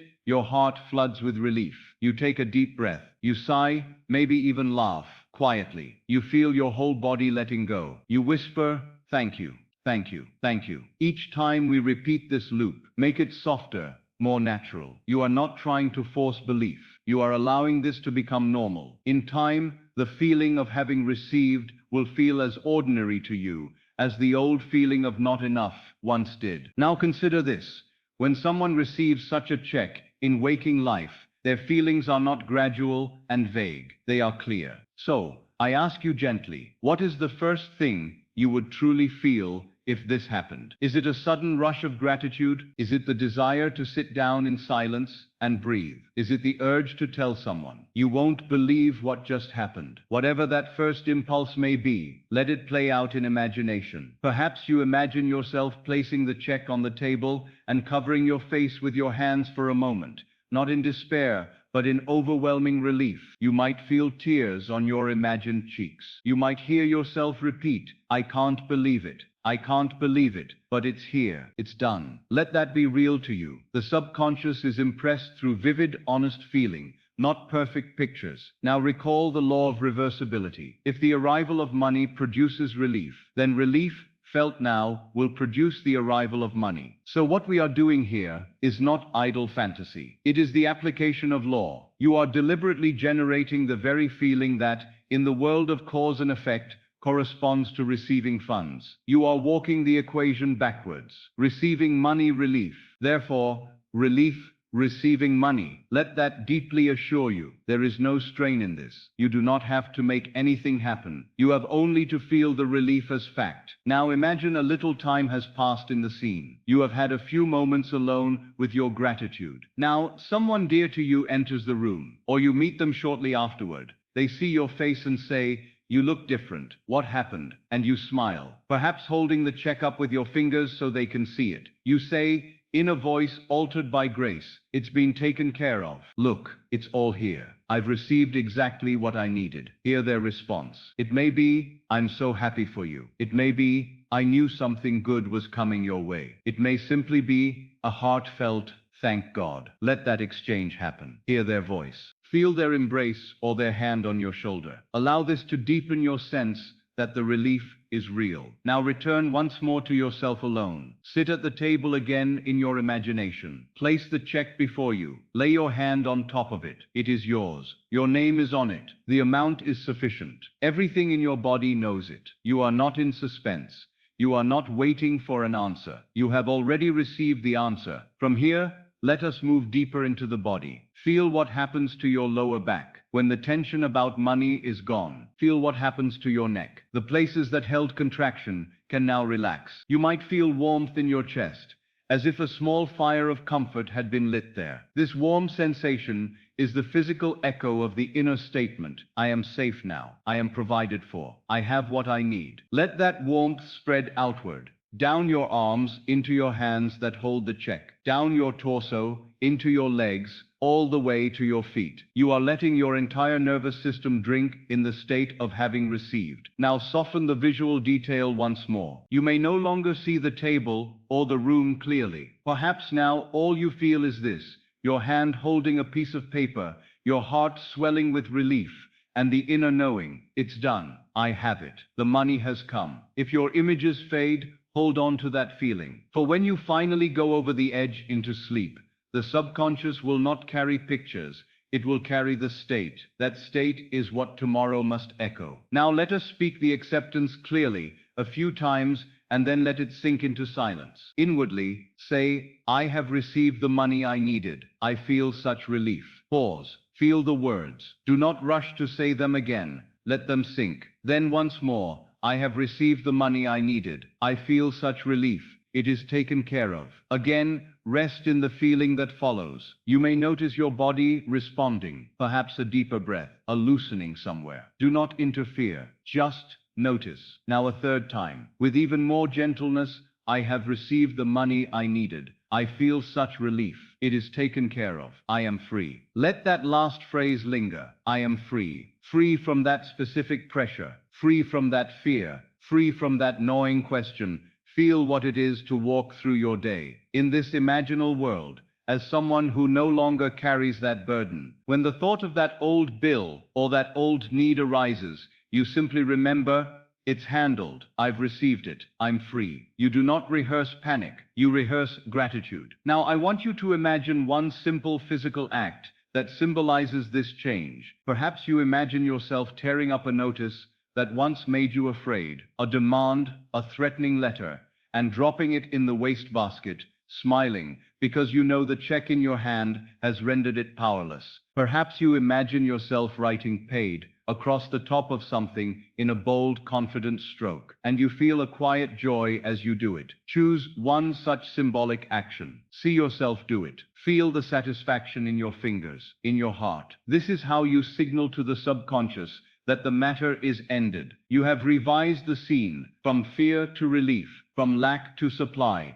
And now, as you come closer to sleep in this visualization, let everything become simpler and simpler. The table fades. The room fades. The other person fades. What remains is very small and very powerful. Your hand, the check, the feeling of relief, the inner knowing, "I have it. It's done. it's taken care of. I am free. If thoughts of but how, but when, try to enter, treat them like distant voices outside a closed window. You are inside. Now in the quiet inner chamber, holding your check. Those voices have no authority here. Here, only one thing is true. You have received, and because you have received here, in imagination and felt it as real, by law, the outer world must catch up. You do not need to police the process. The same intelligence that causes your lungs to breathe, your heart to beat, the earth to spin, knows the channels by which this relief will show itself. Your work is done when you feel it real. So let yourself drift. Let your body grow heavier. Let your breathing grow slower. Each breath now is like saying thank you without words. In and out. Gratitude in. Old fear out. With each exhale, you release another layer of tension. Another old story. Another what if I can't. With each inhale, you draw in the feeling of it has already arrived. And when sleep finally takes you, let it take you as the one who holds the check, not the one who hopes to receive, not the one who is waiting, the one who has already been given, the one who has already exhaled in relief, the one who can say from the depths, it is taken care of. I am free. I have received the money I needed. Rest as that one now. Sink into sleep as that one now. For as you sleep in that state, the law, unchanging and faithful, will do the rest. Close your eyes and let your body grow still. You have listened, you have reasoned, you have thought. Now you are invited to enter into a different mode of being, not thinking about abundance, but walking in it, living in it, moving through it, as something natural and already yours. I want you to imagine that tonight, in the silence of your mind, you are arriving at a great hotel. This is no common place. It is not merely stone and wood and carpet. It is a symbol, a living picture of the state called abundance. As you step into it in imagination, you are stepping into the life of ease, the life in which money is your servant and not your master. First, imagine that you stand just outside the entrance.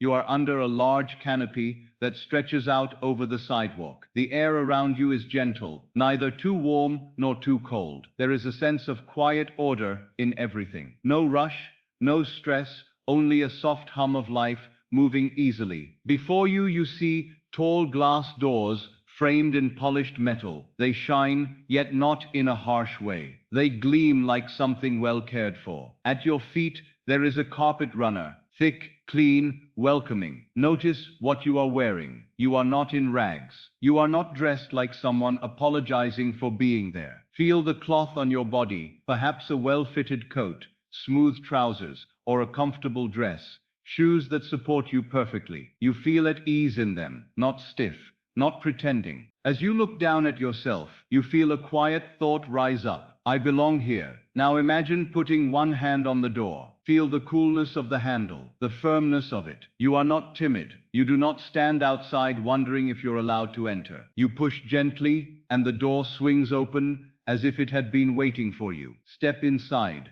At once, you are surrounded by warmth and softness.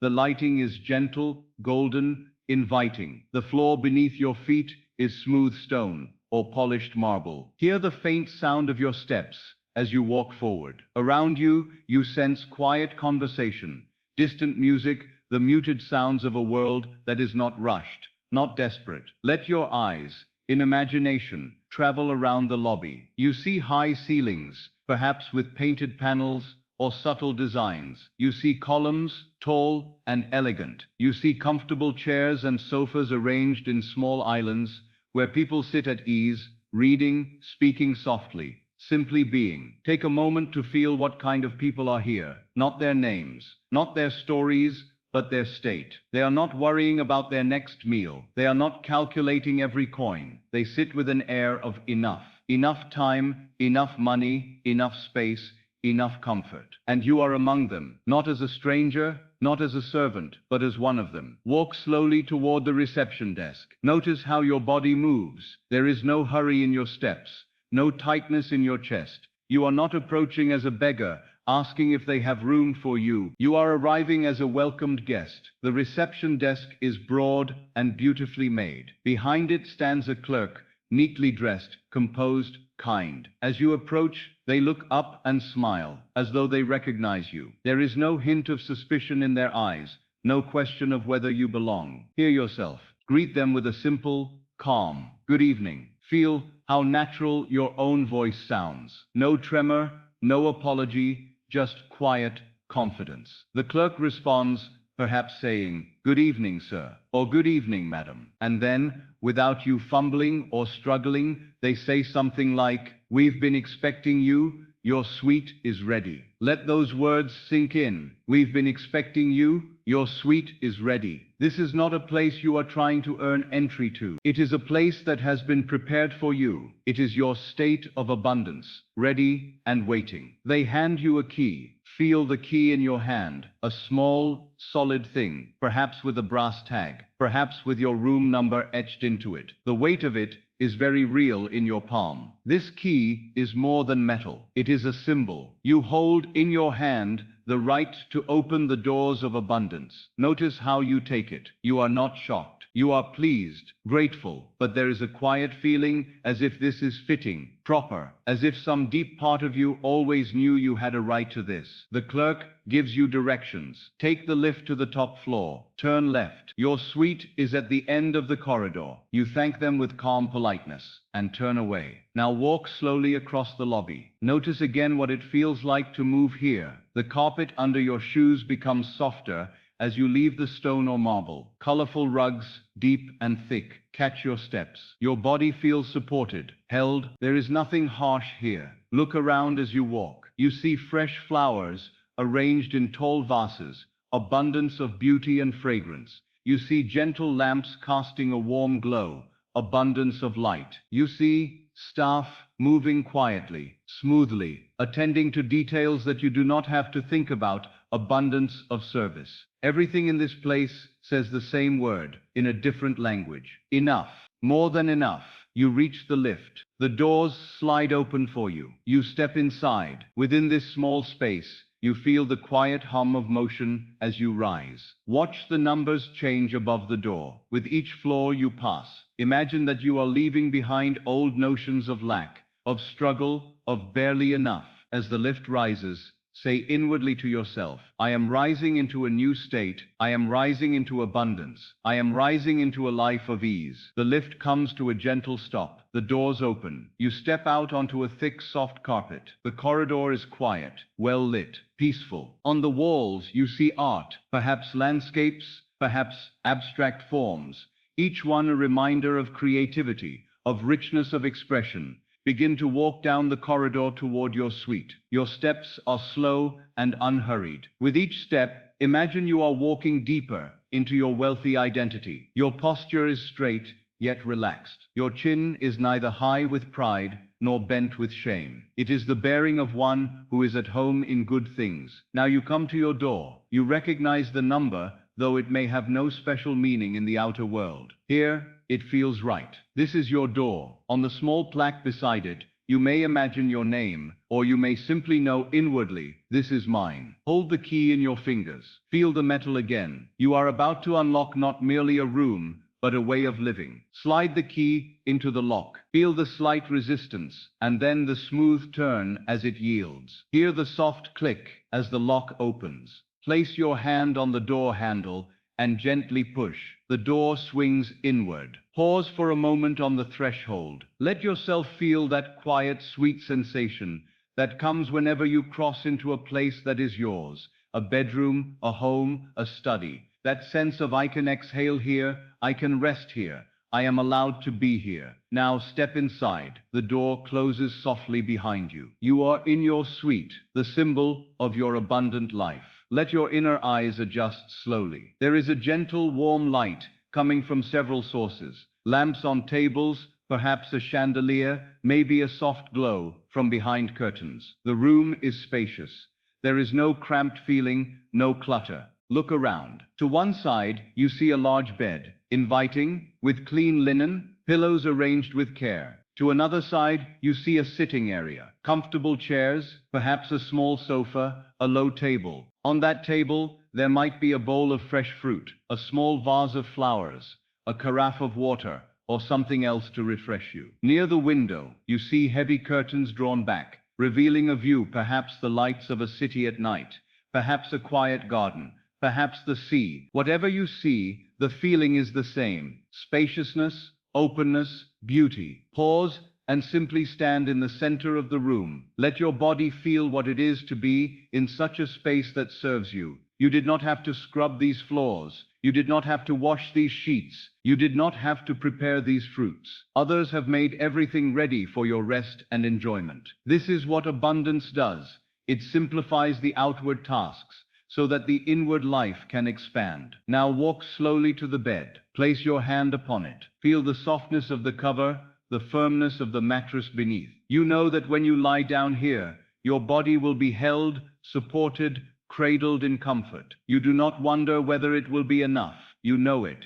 Turn now to the sitting area. Imagine that on the low table there is a letter, an envelope addressed to you, or perhaps a card from the hotel. You pick it up. The paper is thick, the ink smooth. It may say something like, "Welcome. We are honored to have you as our guest. If you need anything, do not hesitate to ask." Feel the meaning. This life of ease, this state of abundance, speaks the same way. Welcome. We are honored to have you as our resident state. If you need anything, it is easily arranged. Now, set the letter down. Take a seat in one of the chairs. Feel how your body settles into it. It is neither too hard nor too soft. It supports your back. It receives your weight. You do not have to tense your muscles to hold yourself up. Fold your hands in your lap or rest them on the armrests. Take a slow breath in. Let it out. Begin to let the atmosphere of this suite enter you. The quiet, the comfort, the beauty, the sense of having more than enough space.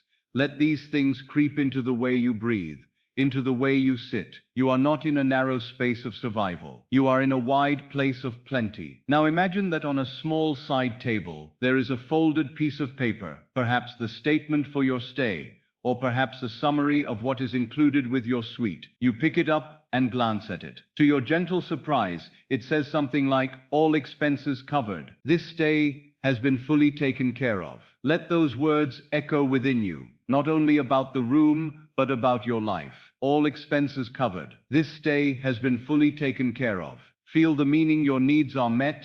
You are not counting coins to stay another night. You are not wondering if you can afford to be here. It has been covered. Let that feeling rise from the paper into your heart. Financial ease, the absence of strain, the ability to remain here in peace. Let your shoulders relax. Let your stomach uncoil. Let that inner voice that usually says, "Can I afford this? How long can I keep this up?" grow silent. In its place, let a new thought arise. I am supported. I am provided for. I am allowed to live this way. Set the paper down. Now stand up and walk toward the window. Draw close to it. Perhaps there is a balcony door. Perhaps it is just a large pane of glass. In imagination, open it if you wish, and step out onto a small balcony. Feel the air against your face, cool and fresh, or warm and gentle. Look out at the view. What you see is not as important as what you feel. What you feel is this: the world is broad, abundant, full of possibilities. You are not locked in a narrow alley of lack. You are in a high place, looking out over a wide landscape of opportunity. You rest your hands on the balcony rail. Your body feels steady. Money is no longer a cage. It is simply one of the many expressions of the richness of life. Say quietly within yourself, "I live in abundance. I move through life with ease. I am at home in this state." Let the words be simple, but let the feeling be deep. Now, turn back inside. Close the door gently behind you. You are alone again in your suite. Walk now to another door, perhaps leading to the bath. Open it. Inside you see a large bathroom. Clean, bright, well appointed. There is a wide sink, a large mirror, thick towels, neatly rolled or folded. Perhaps a deep tub or a generous shower. Everything speaks of care and quality. Run your hand along the edge of the sink. Touch the towel. Feel the fabric. Soft, generous, far from flimsy. There is a quiet message in all of this. There is enough. There is more than enough. You are allowed to be cared for. You may imagine turning the tap of the bath, hearing the water flow, clear, abundant, ready. You may picture yourself later sinking into that water, feeling held, warmed, soothed. All of this is the outpicturing of a single inner state. You are worthy of good things, you are provided for, your comfort matters. Step back into the main room. Walk slowly around, tracing with your imagination the path of someone who lives in ease. You might move from the bed to the sitting area, to the window, to a small writing desk. On this desk, there may be stationery, a pen, perhaps a book. You sit and pick up the pen, and for a moment, you write a simple line at the top of a blank page. This is my normal life now. Feel how strange, and yet how right that sentence is. This is my normal life now. Not a lucky break, not a rare holiday, not a once-in-a-lifetime miracle, but normal. Let the words sink in. You stand up again. Now imagine that there is a knock at the door. You walk to it and open it. A staff member stands there, perhaps with a tray. On the tray, there is something you enjoy. Tea, perhaps, or a small dessert, or a glass of something refreshing. You did not ask for it. It is complimentary, offered freely, as part of your stay. They say, "Good evening. Just a little something for you." You smile, thank them, and receive the tray. Feel the ease of it. You did not work extra hours for this small pleasure. It arrived because of the state you are in. In this hotel of abundance, little gifts appear. Bring the tray in, set it on the table. Take whatever it is into your hand. Feel the glass or the cup, the warmth or coolness of it. Bring it to your lips. Taste it. Let the pleasure be simple and honest. This too is part of wealth. The ability to enjoy, to savor, to receive small delights without guilt, without fear that they will vanish. As you sip, you walk again to the window, or you sit down in the chair, or you recline on the bed, propped against the pillows. However you do it, you are at ease. Say inwardly, I live in a world that supports me. I live in a world that serves me. I live in a state where money and comfort come easily, naturally. Let that thought and the taste in your mouth blend into one feeling. Now imagine that you decide to explore a little. Place your drink down, walk to the door of the suite, open it, step out into the corridor again, leaving the room just as it is, knowing that when you return, it will welcome you back. Walk down the corridor toward the lift once more. Press the button. The lift arrives. You step in. This time, instead of going up, you go down to another floor, perhaps one that holds a dining room, a lounge, or a spa. The doors open. Step out. The carpet is different here, but just as soft. The light is a little warmer. You hear the faint clink of plates, the low murmur of voices, the gentle strains of music. Walk toward the sound. You come into a wide lounge or dining area where people are eating, drinking, talking softly. There is no sense of struggle here. No one is huddled over a bill in panic. No one is glancing around as though they do not belong. You walk through this space as one of them. You smell rich food, hear the soft murmur of pleasant conversation. See smiles on faces. There is no tension in the air, only ease. Find a place to sit, a small table, perhaps by a window or near a column. You sit down. A waiter appears and asks if you need anything. In this imaginal scene, your answer is not bound by fear. You are not counting coins in your mind. You order something that pleases you, and you do it calmly, simply, as though you have done it 1,000 times before. The waiter nods and leaves. You sit back. Let your body feel what it is to be in public with money no longer an enemy. You are not shocked at the idea of paying for a meal. You are not bracing yourself for the total. You know that when the time comes, you will sign or pay with ease. Look around again. See the chandeliers, the polished glasses, the smooth movements of the staff. Feel in your own body that you are part of this world of ease. Now imagine the waiter returns with your order. They place it before you. You nod in thanks. Take a first bite or a first sip. Let the taste be rich, satisfying. There is no guilt in it. You are not saying to yourself, I shouldn't have spent this. You are saying, this aligns with who I am now. I'm allowed to enjoy this. You sit there, eating or drinking slowly, feeling the rhythm of abundance. In, out, receive, give. Money flows in, money flows out, without fear. When you are finished, the bill arrives. You open it, you glance at the number, but it does not bite you. It does not send a jolt of fear through your chest.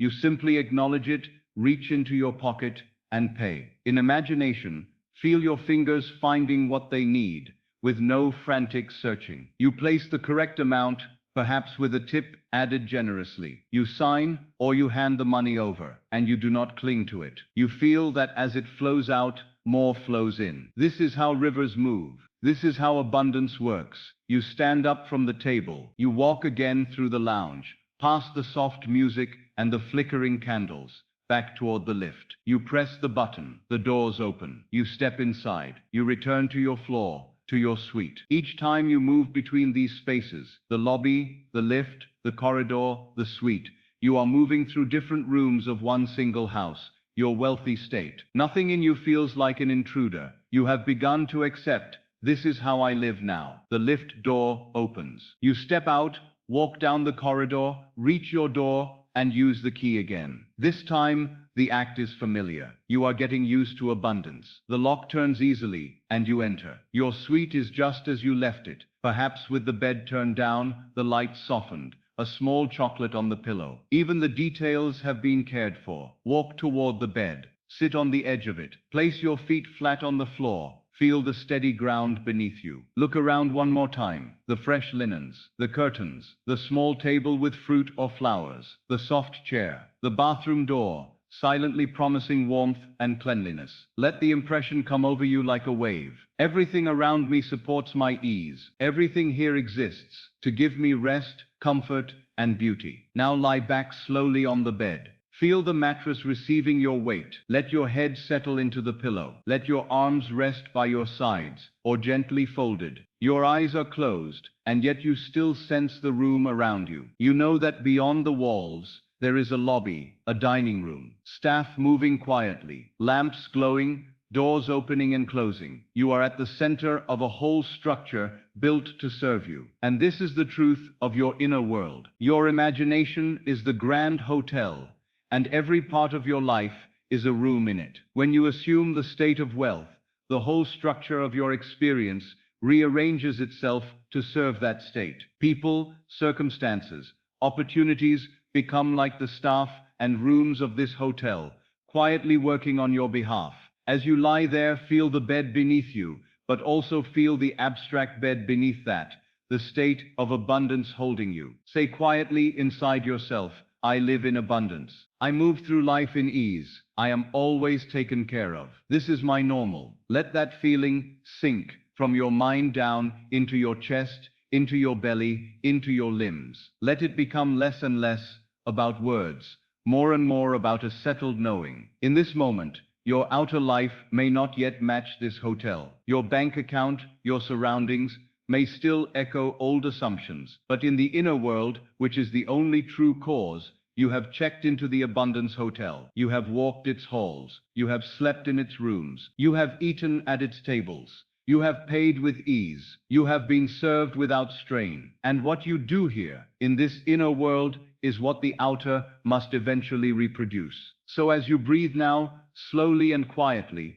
let yourself drift towards sleep as one who belongs in luxury, in ease, in sufficiency. Do not cling to the images. Let them soften. Perhaps now all that remains is a gentle awareness, soft linen beneath you, quiet light, though your eyes are closed, a key in your hand that says, you belong in abundance, and a deep, spreading calm that whispers, you are allowed to live free from financial fear. Fall asleep as the resident of this hotel, not as a visitor hoping to stay one night, but as one whose name is written permanently in the registry of wealth. As you cross the border into sleep, carry with you not the memory of struggle, but the feeling of having walked through a life of luxury and ease as something normal. For what you are in imagination, you will be in fact. Rest now as one who lives in abundance. Close your eyes and let your body grow very, very still. You have already walked through the hotel of abundance.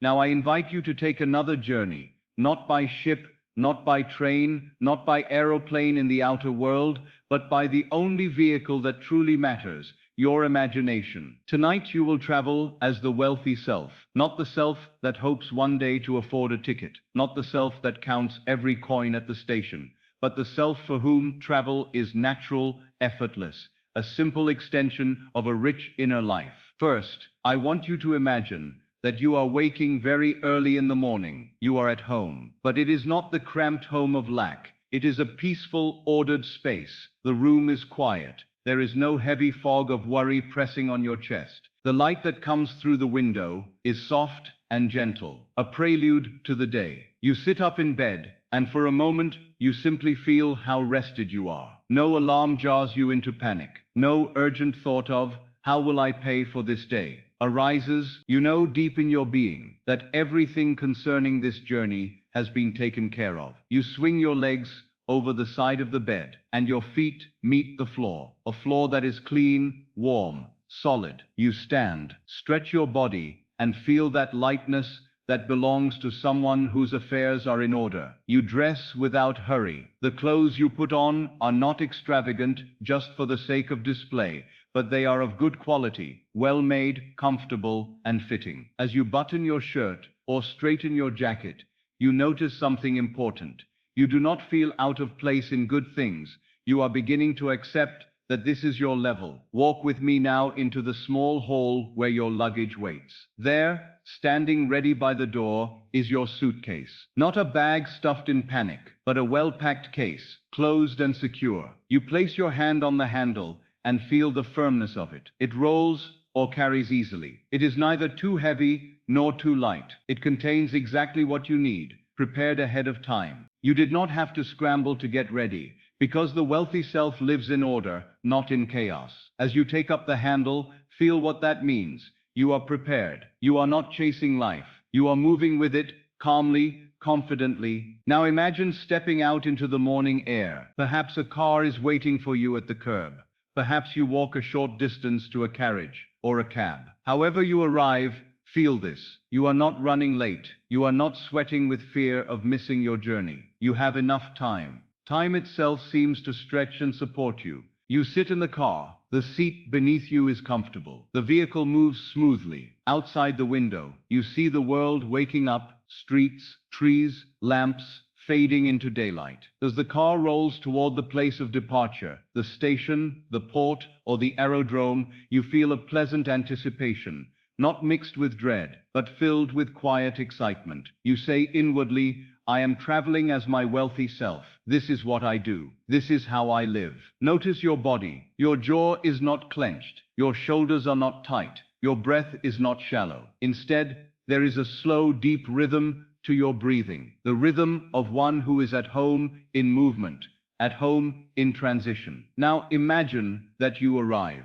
Perhaps it is a railway station with a great arching roof of glass and iron. Perhaps it is a harbor with ships resting at their moorings. Perhaps it is an aerodrome with aircraft standing on the field, ready to take to the sky. Whatever you picture, let it be grand, clean, orderly. The space is alive with people, men, women, children. But you are not lost in the crowd. You are one of those who move with purpose. You step out of the car. You feel the solid ground beneath your feet. You take your suitcase and begin to walk. Listen. You hear the murmur of voices, the roll of wheels, the soft echo of footsteps on tile. Perhaps there is the distant whistle of a train, or the horn of a ship, or the rising hum of an engine. All these sounds once belonged to your old self as something distant, something for the others, those who could afford it. Tonight, they belong to you. They are the sounds of your own life unfolding. You move toward the departure hall. There is a counter,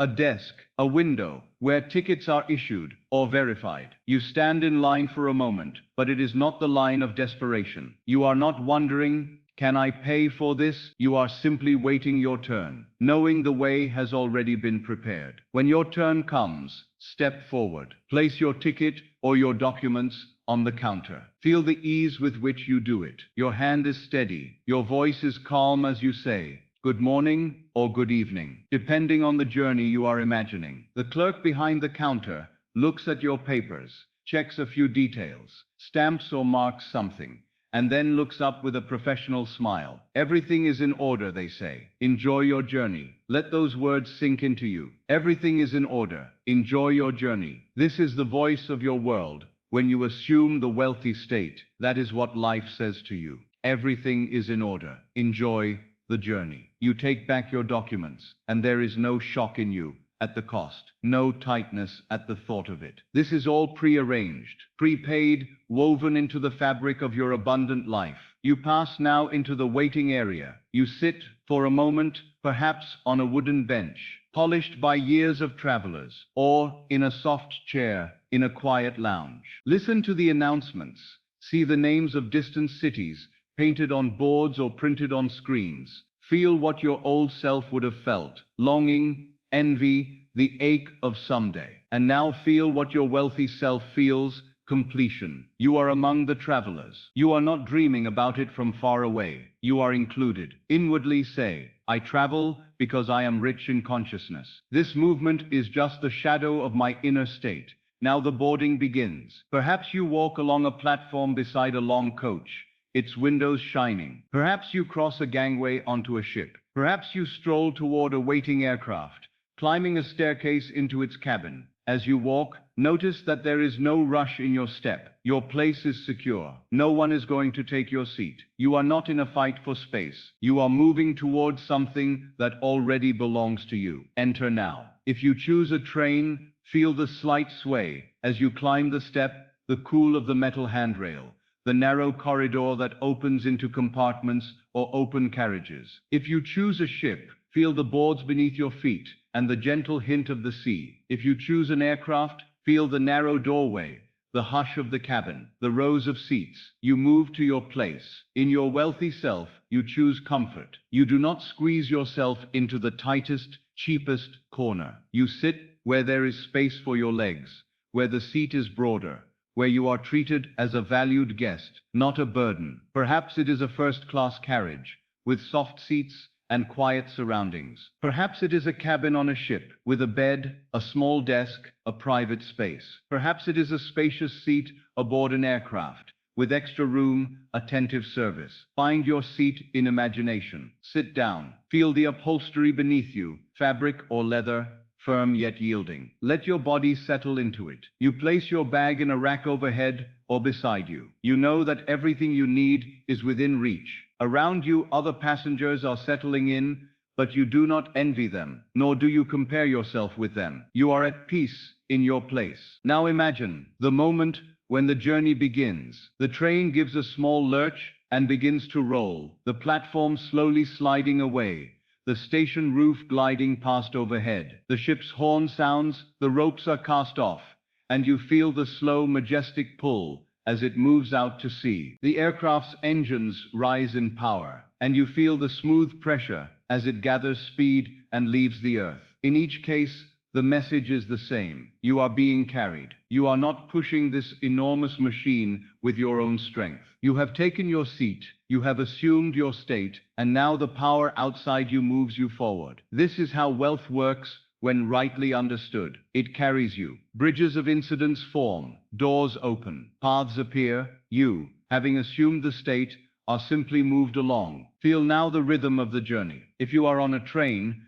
feel the gentle rocking, the steady clatter of wheels on tracks, the passing scenery, fields, towns, rivers, hills rushing by your window. You may hear soft conversation, the occasional footsteps in the corridor, the faint hiss of steam. If you are on a ship, feel the swell beneath you, the subtle rise and fall as the vessel cleaves the water. Hear the wash of waves against the hull, the gulls calling now and then, the quiet hum of engines below decks. If you are on an aircraft, feel the stillness of the cabin after the climb, the almost unreal smoothness of motion, the soft hiss of the air, the occasional chime, the distant murmur of voices. In all these scenes, feel this: you are at ease. You are not calculating, was this foolish? Can I afford this? Will this bankrupt me? Those thoughts belong to the old state. In this state, the journey itself is proof of your wealth. You travel because you are wealthy in consciousness, and the outer simply complies. Turn your attention to your body. Notice how you settle back into the seat,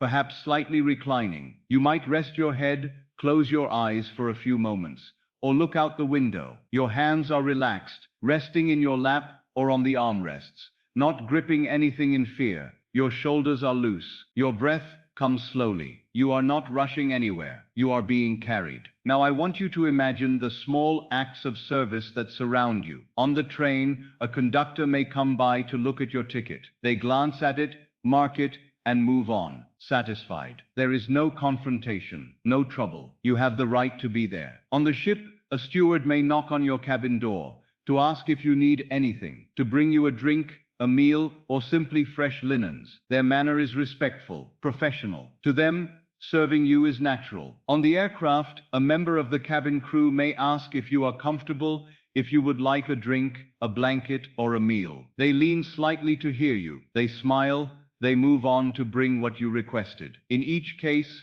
feel what it means to be waited upon without guilt. The poor state cannot accept this. It says, I do not deserve this. I am a burden. I am taking too much.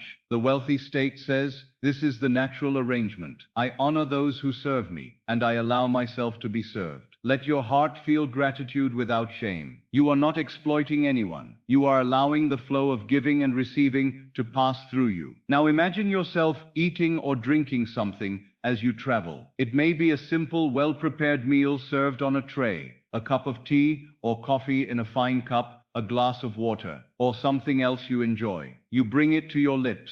You taste the warmth or coolness of it. You savor the flavor. You do not gulp it down as though you are afraid it will be taken away. You sip slowly, knowing there is enough. In this moment, feel what wealth truly is. Not merely numbers in a book, but this ease. The ability to sit, to taste, to move while the world carries you, without strain. Look out of the window again. If you are crossing land, see the fields rolling by, villages, towns, cities. If you are crossing water, see the stretch of sea, the distant line where water meets sky, perhaps a coastline far away. If you are in the air, look down on clouds, on landscapes spread out like a map, rivers like threads of silver. Within yourself, say quietly, the world is open to me. I am no longer confined to one little corner. I move freely. I travel by right of my inner wealth. Feel how different that is from the old self that said, travel is for others.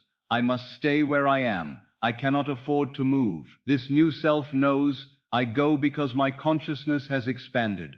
My environment is obeying my consciousness. As the journey continues, imagine small, pleasant moments. You might open a book, reading a few pages in peace, undisturbed by fear. You might speak briefly with a fellow traveler, exchanging a few kind words, perhaps hearing them remark, "You seem very calm," or "You travel often, do you?" Your wealthy self answers simply, with no need to boast, "I enjoy traveling. It feels natural to me." Feel the satisfaction in that. You are no longer talking as the one who dreams of one day. You are speaking as the one who already is. Now imagine that after some time, the journey nears its end. The train begins to slow, the rhythm of the wheels changes. The scenery outside shifts to signs of a city or a station. The ship's engines ease, and the sound of harbor activity grows nearer. The aircraft begins its descent, and you feel the gentle pressure change in your ears, the shift in the engine sound. You place your empty cup or tray aside.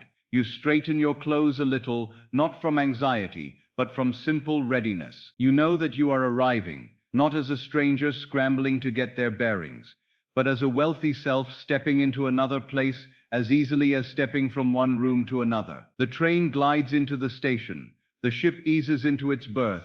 The aeroplane touches down and rolls to a stop. You remain at ease. You are not among those who leap up before the vehicle stops, pressing, pushing, cramming. You wait your turn, knowing the world does not pass you by. When the time comes, you stand. You reach for your bag. You move calmly toward the exit, along the aisle or the gangway, through the door. Then you step onto new ground. Here is perhaps another country, another city, another climate. The air is different, scented with new things. The light falls at a different angle. The voices around you carry another language or another accent. Feel the thrill of that. Your world grown larger. You are not surprised. You are not saying, "I never thought I would see this." You are saying, "Of course I am here. My inner life has brought me here." You walk into the arrival hall. Perhaps there is another clerk checking documents. Perhaps there is a porter ready to help with luggage. Perhaps there is a sign with your name, held by someone sent to meet you. In any case, you move through this space with the bearing of one who belongs. You do not skulk in the background. You do not pretend to be invisible. Your wealthy self knows, I have a right to cross borders. I have a right to move. This planet is my father's house, and I am his heir. Let that thought sink deep. Nothing in this world is truly foreign to consciousness. When you travel, you are simply letting your inner world cast its shadow on a wider stage. Now imagine the rest of the day. Perhaps you are driven to another hotel of abundance, or to a home where everything is prepared. Perhaps you stroll through new streets, see old monuments, taste new foods. All the while, money is not your tyrant. It is a quiet servant in the background, doing its work as needed. Every time a small cost arises, a fare, a meal, a tip, you meet it with ease. You reach into your pocket or use whatever means your imagination chooses, and you simply pay. You do not flinch. You do not feel the sting of sacrifice. You feel the smooth glide of sufficiency. This is what I want you to feel most of all, the emotional tone of traveling as the wealthy self. No matter how far you go, no matter what vehicle you choose in imagination, the feeling is the same. I am carried, I am supplied, I am at home in movement, I am free. You may, if you like, picture more journeys. See yourself boarding a ship for an ocean crossing, strolling the decks, feeling the sea air, dining in the great hall as the band plays. See yourself on a night train in a sleeping compartment, the rhythm of the wheels rocking you gently to sleep as you cross the continent. See yourself in the sky, looking down on the clouds as though you sit in the heavens. In each of these scenes, emotion is the key. Feel the security, feel the freedom, feel the quiet joy of widened horizons. Now bring it all closer. Return in imagination to this present moment, to the place where your physical body actually lies. Perhaps you are in a modest room. Perhaps your circumstances as yet do not mirror the imagery you have just explored. Do not be troubled. The outer is only yesterday's journey. The inner is the ticket for tomorrow. As you lie here, you have done the one thing that matters. You have traveled in consciousness. You have worn, even for a little while, the garment of the wealthy traveler. You have sat in the seat, felt the movement, tasted the ease. That feeling, if you carry it into sleep, will be received by the subconscious as fact. It does not argue. It does not say, but your bank account denies this. It says only, this is how he feels. This is how she feels. Let us make it so. So now, as your body grows heavier, as your limbs sink deeper into the bed, let the fussy details of the imaginal journey fade, but hold on to the tone of being carried, the tone of being provided for, the tone of having the world open before you. Say quietly, just once, as you near the border of sleep, I travel as my wealthy self. Life carries me. Money serves me. I move in freedom. Feel the relief of that. Feel the rightness of that. And as sleep takes you, know that the seed of the effortless journey has been planted. In days to come, perhaps in ways you cannot now foresee, the outer world will begin to echo what you have just been in imagination. New invitations, new paths, new openings will appear. Trains, ships, aircraft, opportunities will present themselves not as impossible dreams, but as natural extensions of who you have become. Imagination creates reality. Tonight you have traveled in mind. Tomorrow, and in the days ahead, your world will quietly rearrange itself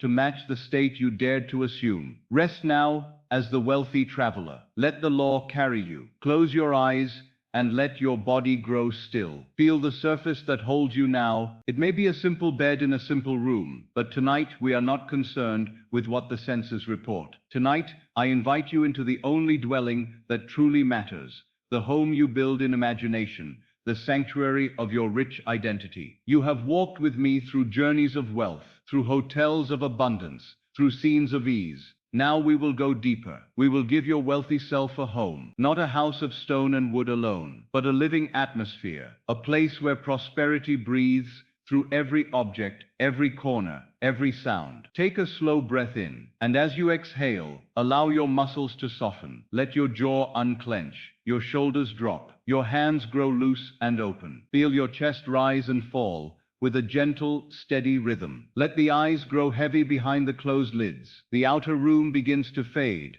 like a picture dissolving in water. Now, in the quiet of your inner vision, I want you to imagine that you are standing outside a door. This is not any door. This is the entrance to the home of your prosperous self. The one who already has. The one who already is. The one who moves through life, not as a beggar at the gate, but as an heir in his own estate. Notice the door. Perhaps it is of polished wood, rich and deep in color. Perhaps it is painted in a shade you have always loved. Perhaps there is a brass handle that gleams, or an elegant knocker, or a bell. Whatever it is, let one thing be true. It gives you a feeling of welcome and substance. It says silently, here lives someone established, someone secure, someone at peace. Look down and see the step beneath your feet. The path that leads to this door is clean, well kept. No clutter, no chaos, no sense of neglect. This is a simple, quiet sign of abundance. There is order, there is care, there is time to tend to what is yours. As you stand before this door, ask yourself gently, who lives here? Not by name, but by nature. What sort of man, what sort of woman calls this place home? Wealthy, calm, generous, collected, confident, unhurried, at ease with money, at ease with self. Now place your hand on the handle. Feel it cool and solid in your palm. This is your handle. This is your door. Feel the weight of that fact. Not as a dream, but as a decision. You belong here. You are not an intruder. You are returning home. Turn the handle and slowly open the door. As it swings inward, warm air greets you. There is a fragrance, subtle but pleasant. Perhaps a hint of polished wood, fresh flowers, clean linen, or something baking in a distant kitchen. Whatever comes to you, let it carry one message. This place is alive, tended, loved. Step over the threshold. The door closes softly behind you,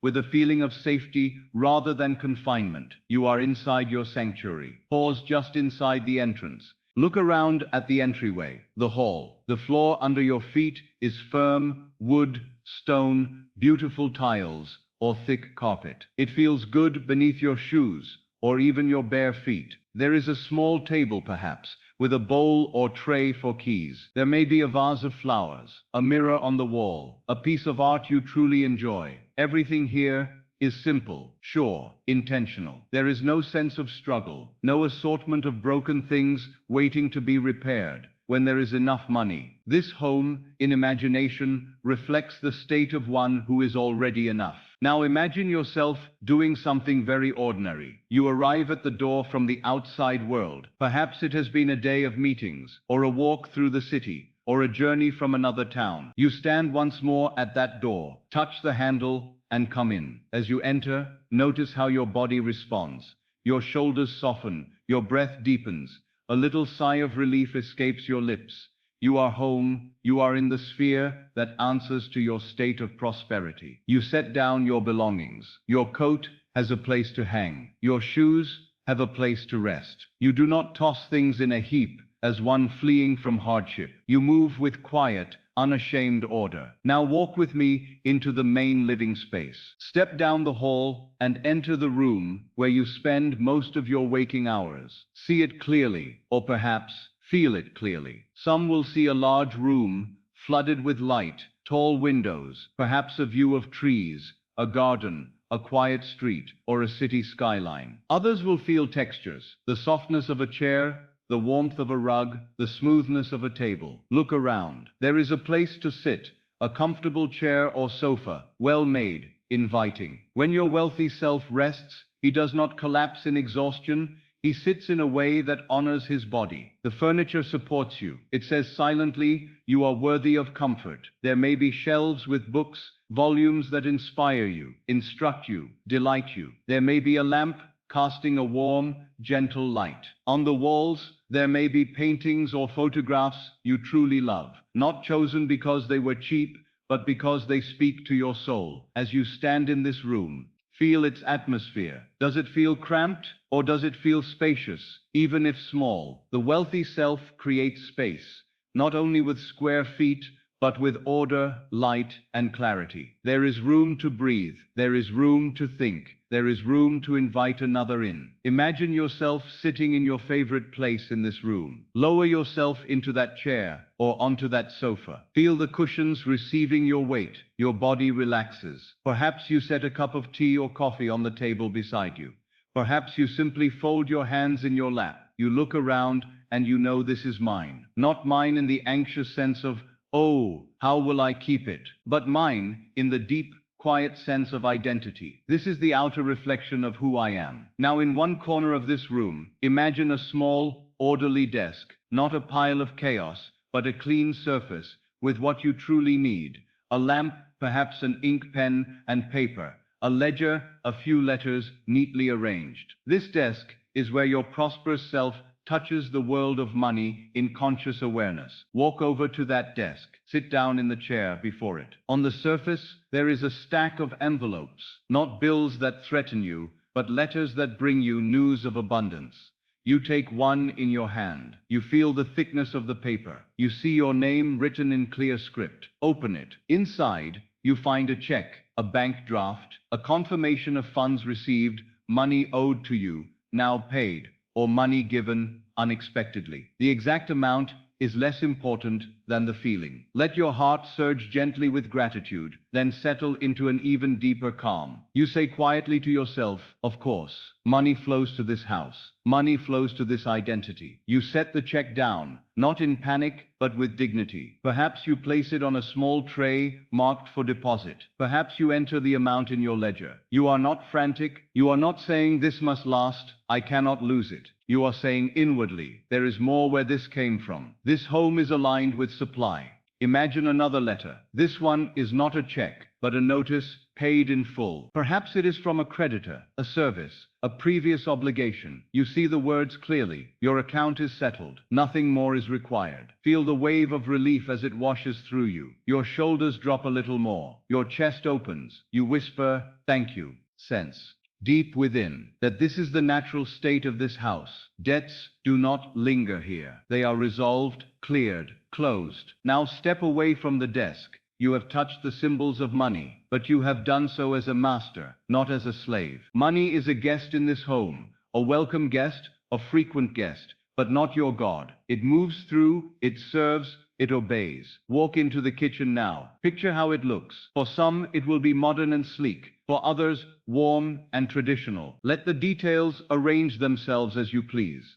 But keep one feeling, everything has its place. Everything works. Everything suggests sufficiency. Open a cupboard. You see good food, fresh, abundant, chosen with care. There is no sense of scraping together the last bits of this and that. The pantry is not overcrowded with things bought in fear. It is simply, quietly, well supplied. Open the icebox or larder. There is coolness, order, enough. You do not say, we must ration this. We must make it stretch. You say, there is always enough. We are provided for. Imagine preparing a simple meal. You take what you need from the shelves. A loaf of bread, some fruit, perhaps something hot. You move with unhurried ease. Your wealthy self has time to nourish the body. There is no frantic grabbing, no eating on the run, no sense that life is always chasing you. You set the meal on a small table, perhaps in the kitchen itself or in a dining space nearby. The table is not lavish to impress others. It is set with care, a clean cloth, a plate you enjoy, a napkin. You sit and you eat. Taste the food in imagination. Feel the way your body responds. The wealthy self does not devour from fear. He receives from gratitude. Feel how each bite becomes a quiet affirmation. I live in a home of plenty. Now leave the kitchen and walk down the hall. Perhaps there is a study or a small library, a place where you sit to read, think, write. Enter that room. Here, prosperity takes the form of time with yourself. Books line the shelves, or perhaps a few meaningful volumes are placed within easy reach. There is a sturdy desk, a comfortable chair, a window lets in daylight, or perhaps a lamp provides warm light in the evening. You sit here from time to time, not to worry, but to envision, to design, to commune with the deeper self. You may see papers on the desk, not spread in chaos, but arranged with purpose, plans, ideas, correspondence that opens new doors. Your wealthy self is not idle in a fearful way. He is receptive,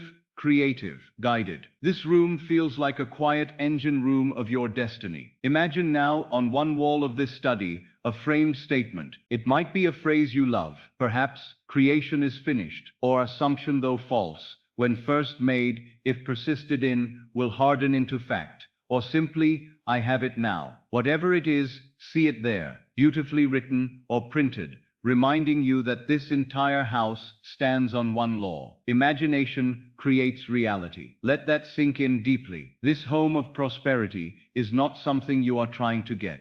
It is something you are allowing yourself to be. Now, walk from the study to the sleeping chamber. This is the heart of your sanctuary, for here you enter the state akin to sleep each night. Here you plant the seeds that tomorrow must obey. Open the door to your bedroom in imagination. Step inside. The first thing you notice is the atmosphere. Calm, soft, peaceful. The bed is large enough for you to stretch fully, with a mattress that supports you comfortably. The linens are clean, smooth, pleasant against the skin. The colors in the room are restful. There is perhaps a small bedside table with a lamp, a glass of water, a small book. Walk over to the bed and place your hand on it. Press down slightly. Feel its firmness, its welcome. This is not the bed of one who falls into sleep from exhaustion and worry. It is the bed of one who retires from a day well held, a life well assumed. Look around the room. There is no clutter of unresolved past. Clothes are put away. Papers are not scattered across every surface. The wealthy self respects his own rest. He clears space for peace. Near one wall, there may be a wardrobe or closet. Open it in imagination. Inside, clothes hang in order, not necessarily many, but enough, and of quality. Each garment you see is something you feel good wearing, something that fits, something that reflects the dignity of your new identity. There is no sense of this old thing will have to do. There is a quiet correctness to it all. Close the wardrobe and stand again in the center of the room. Ask yourself, who sleeps here, not by name, but by nature? Here sleeps the man or woman for whom large sums of money are normal. Here sleeps the one who does not fall into bed weighed down by fear, but lies down as a king, as a queen in their own right. Here sleeps the one whose imagination is disciplined, whose subconscious is fed with rich images. Now imagine that it is night. You have spent the day moving through this home, entering, sitting, writing, eating, perhaps entertaining a guest or two. The lamps are now turned down. The world outside is quiet. You stand in your bedroom, ready to rest. Feel your body clothed in comfortable nightwear. You go to the bed and sit on its edge. In your hand you hold a folded paper, a statement from the bank perhaps, showing a healthy balance, or a note of thanks from someone whose life you have touched with your abundance. You read it once more, not in surprise, but in gratitude. You set it down on the bedside table. Then you lie back. Stretch out fully. Let your head sink into the pillow in imagination. Let your arms rest by your sides, or folded gently over your chest. Feel the weight of the covers as they settle over you, warm and protective, but not heavy with oppression. Listen. Perhaps you hear the faint tick of a clock, the distant hum of the city, the quiet song of the night. Inside the house, everything is still. No leaks, no creaks of broken things, no urgent noises demanding your attention. Your sanctuary holds you. As you lie there, bring to mind the whole house, the door at the entrance, the hall, the living room, the kitchen, the study, the bedroom. See it all as one complete whole, a body around your soul. Say inwardly, this is my home, because this is my state of consciousness. I live in prosperity because I am prosperity. Now I want you to do something powerful. Imagine that the walls of this house are not made only of stone and wood, but of assumptions. Assumptions about yourself, about money, about life. Feel with me the old walls that once surrounded you. There is never enough. I am always behind. I do not belong among the wealthy. Good things are for others, not for me. See those old walls crumble and fall away. In their place, new walls rise. Walls made of statements such as, I am always supplied. Money flows to me in expected and unexpected ways. I am at home in plenty. I belong in beauty, in order, in ease. Feel these new walls around you now. They do not imprison you. They shelter you. Your home of prosperity is an atmosphere, a field, a vibration. To live here is to think, speak, and feel differently about yourself. Now, very gently, imagine that someone is walking through this house with you. It may be a dear friend, a relative, or a future version of yourself. They look around and they say, "This suits you. This feels like you. You look at home here." Hear those words. Let them confirm what you are building in consciousness. This sanctuary is not out of reach. It is the natural outpicturing of your new identity. Walk together into the living room. Your guest sits for a moment and says, "You seem so calm, so collected. You have changed." You smile and answer, "I have remembered who I am. I have learned the law." Walk into the kitchen. They remark on how well stocked, how orderly everything is. You say, "Supply is no longer my worry. I assume plenty, and plenty appears." Walk into the study. They see the books, the desk, the framed words on the wall. They say, "Scent." It feels like this room is where your life turns. You nod and answer, "Yes." Here, in silence, I imagine. Here I design the unseen. Walk into the bedroom. They stand in the doorway, look at the bed, the calm light, the space. They turn to you and say quietly, "You must sleep very well here." You reply, "I sleep in the end. I lie down each night in the feeling of the wish fulfilled, and my world obeys." Now your visitor fades, for this is not their house, it is yours. You are once more alone in your sanctuary, ready to sleep. Return to the bed, lie down again in imagination. Feel your body embraced by the mattress, the pillow, the covers. Breathe slowly. With each breath out, let go of the last remnants of the old self, the one who could not imagine such a home without guilt, without fear. With each breath in, receive the feeling of being the rightful owner of this place. You are not trying to get this house. You are using this house to become someone. The someone you are becoming is simply your true self remembered. The one whose imagination is God, whose state is law, whose outer world is the obedient shadow of an inner assumption. Now, as you hover near the border of sleep, do something very simple. Look, in imagination, from the pillow upward, at the ceiling of your bedroom, in this prosperous home. Notice its color, its texture, the way the light plays upon it. Feel your head resting where you wish it to rest, on the bed of the rich identity. Whisper inwardly, slowly, with feeling, solely. With feeling, "I live here now. This is my sanctuary. I am the wealthy one who sleeps in this room." Let the words be few, but let the feeling be deep. Feel the safety of this home. There is no fear of sudden disaster here. If something breaks, it will be repaired without panic. If something is needed, it will be supplied without drama. This is the house of a soul who knows, "I have it now." Let that certainty sink all the way down into your belly, your bones, your breath. The outer room, where your physical body lies, may look the same in the morning. Do not be deceived. Something has moved. A new blueprint has been drawn in the subconscious. This inner house will call its outer twin into being, just as surely as a seed calls forth a tree. You are not decorating walls of fantasy tonight. You are establishing a state. The home of prosperity is your felt identity made visible. Hold that feeling as the last impression before sleep. You are no longer the one pressing your nose against the glass of other people's lives, envying their comfort, their beauty, their ease. You are the architect of your own sanctuary, and you have just walked its halls. Now, as drowsiness deepens, say once more, softly, "I am at home in prosperity. I dwell in abundance. I rest in my rich identity." Let the images of the house blur and fade, but keep the tone of them like a fragrance lingering in the air. Sleep in that tone, for what you sleep in, you must wake to. Imagination creates reality. Tonight you have designed the sanctuary of your wealthy self. Tomorrow, and in the days and weeks to come, life will begin to arrange the walls, the doors, the rooms of your outer experience, to match the home you have already entered in consciousness. Rest now. You are home. And now, beloved, we come to the quiet end.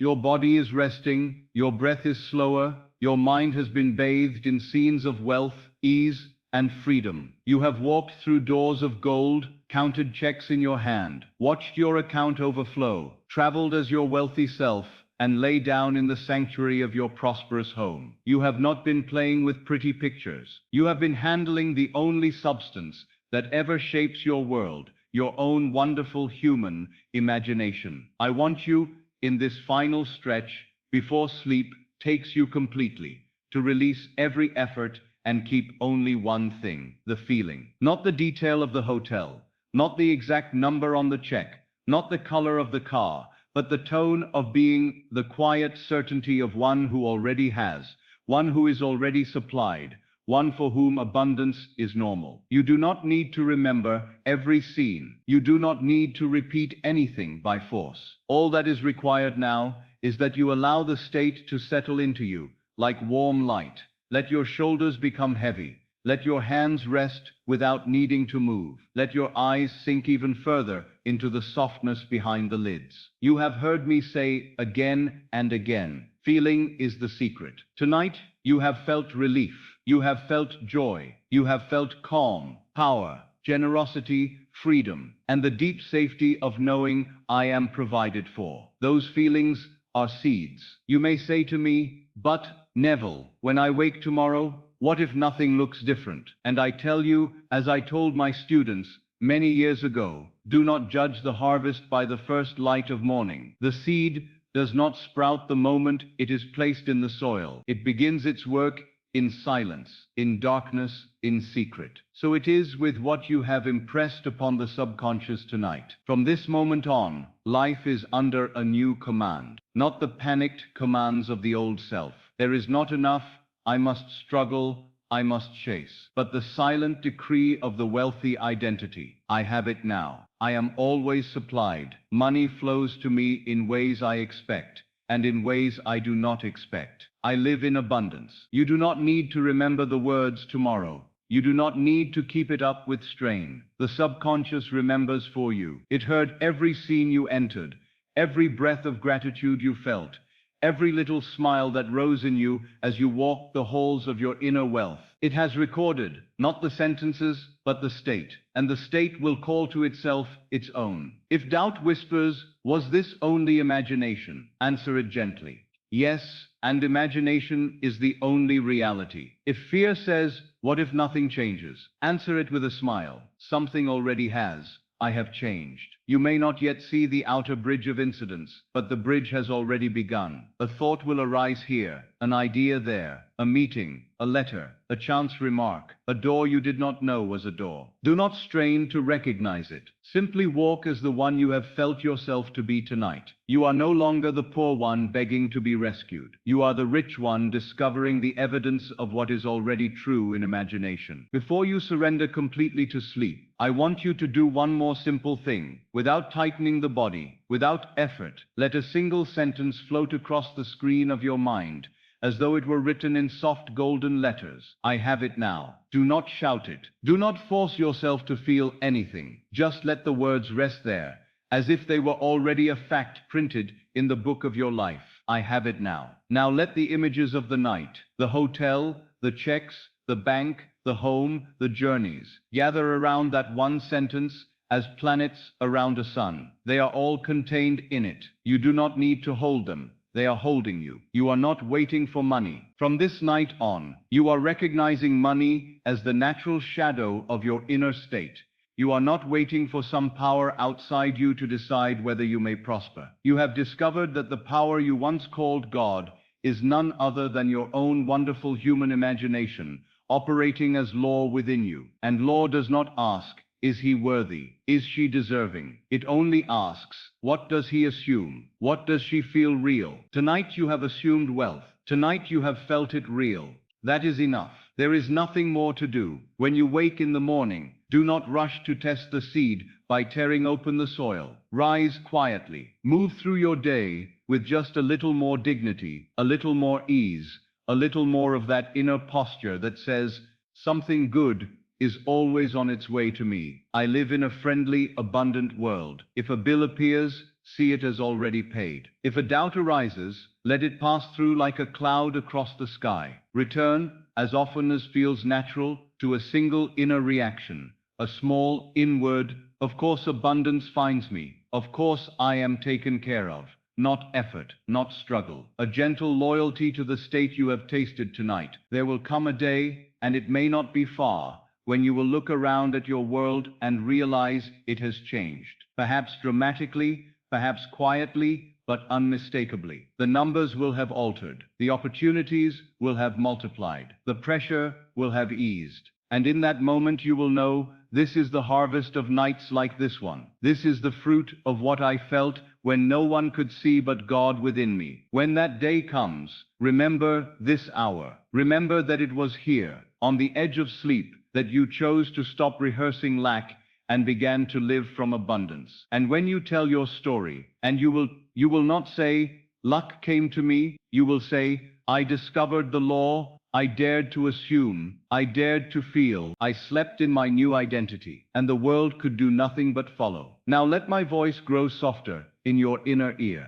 You do not need me to go with you into sleep. What goes with you now is far greater than any teacher. It is your own imaginal act, your own accepted feeling. You are drifting, the body is heavy, but the inner man is light. You are sinking deeper into the bed, but rising higher in consciousness. You are leaving behind for a few blessed hours the old story of effort and entering the workshop of creation, the state akin to sleep, where all things are made. So I bless you in the only way blessing has any meaning. I see you as already wealthy, already free, already walking in the evidence of what you have imagined. May this night be counted unto you for righteousness, that is for right wiseness, for holding yourself rightly in imagination. May you sleep as the one who has, and wake to a world that knows you as such. You have heard the law, you have felt the wealth. Now rest, it is done.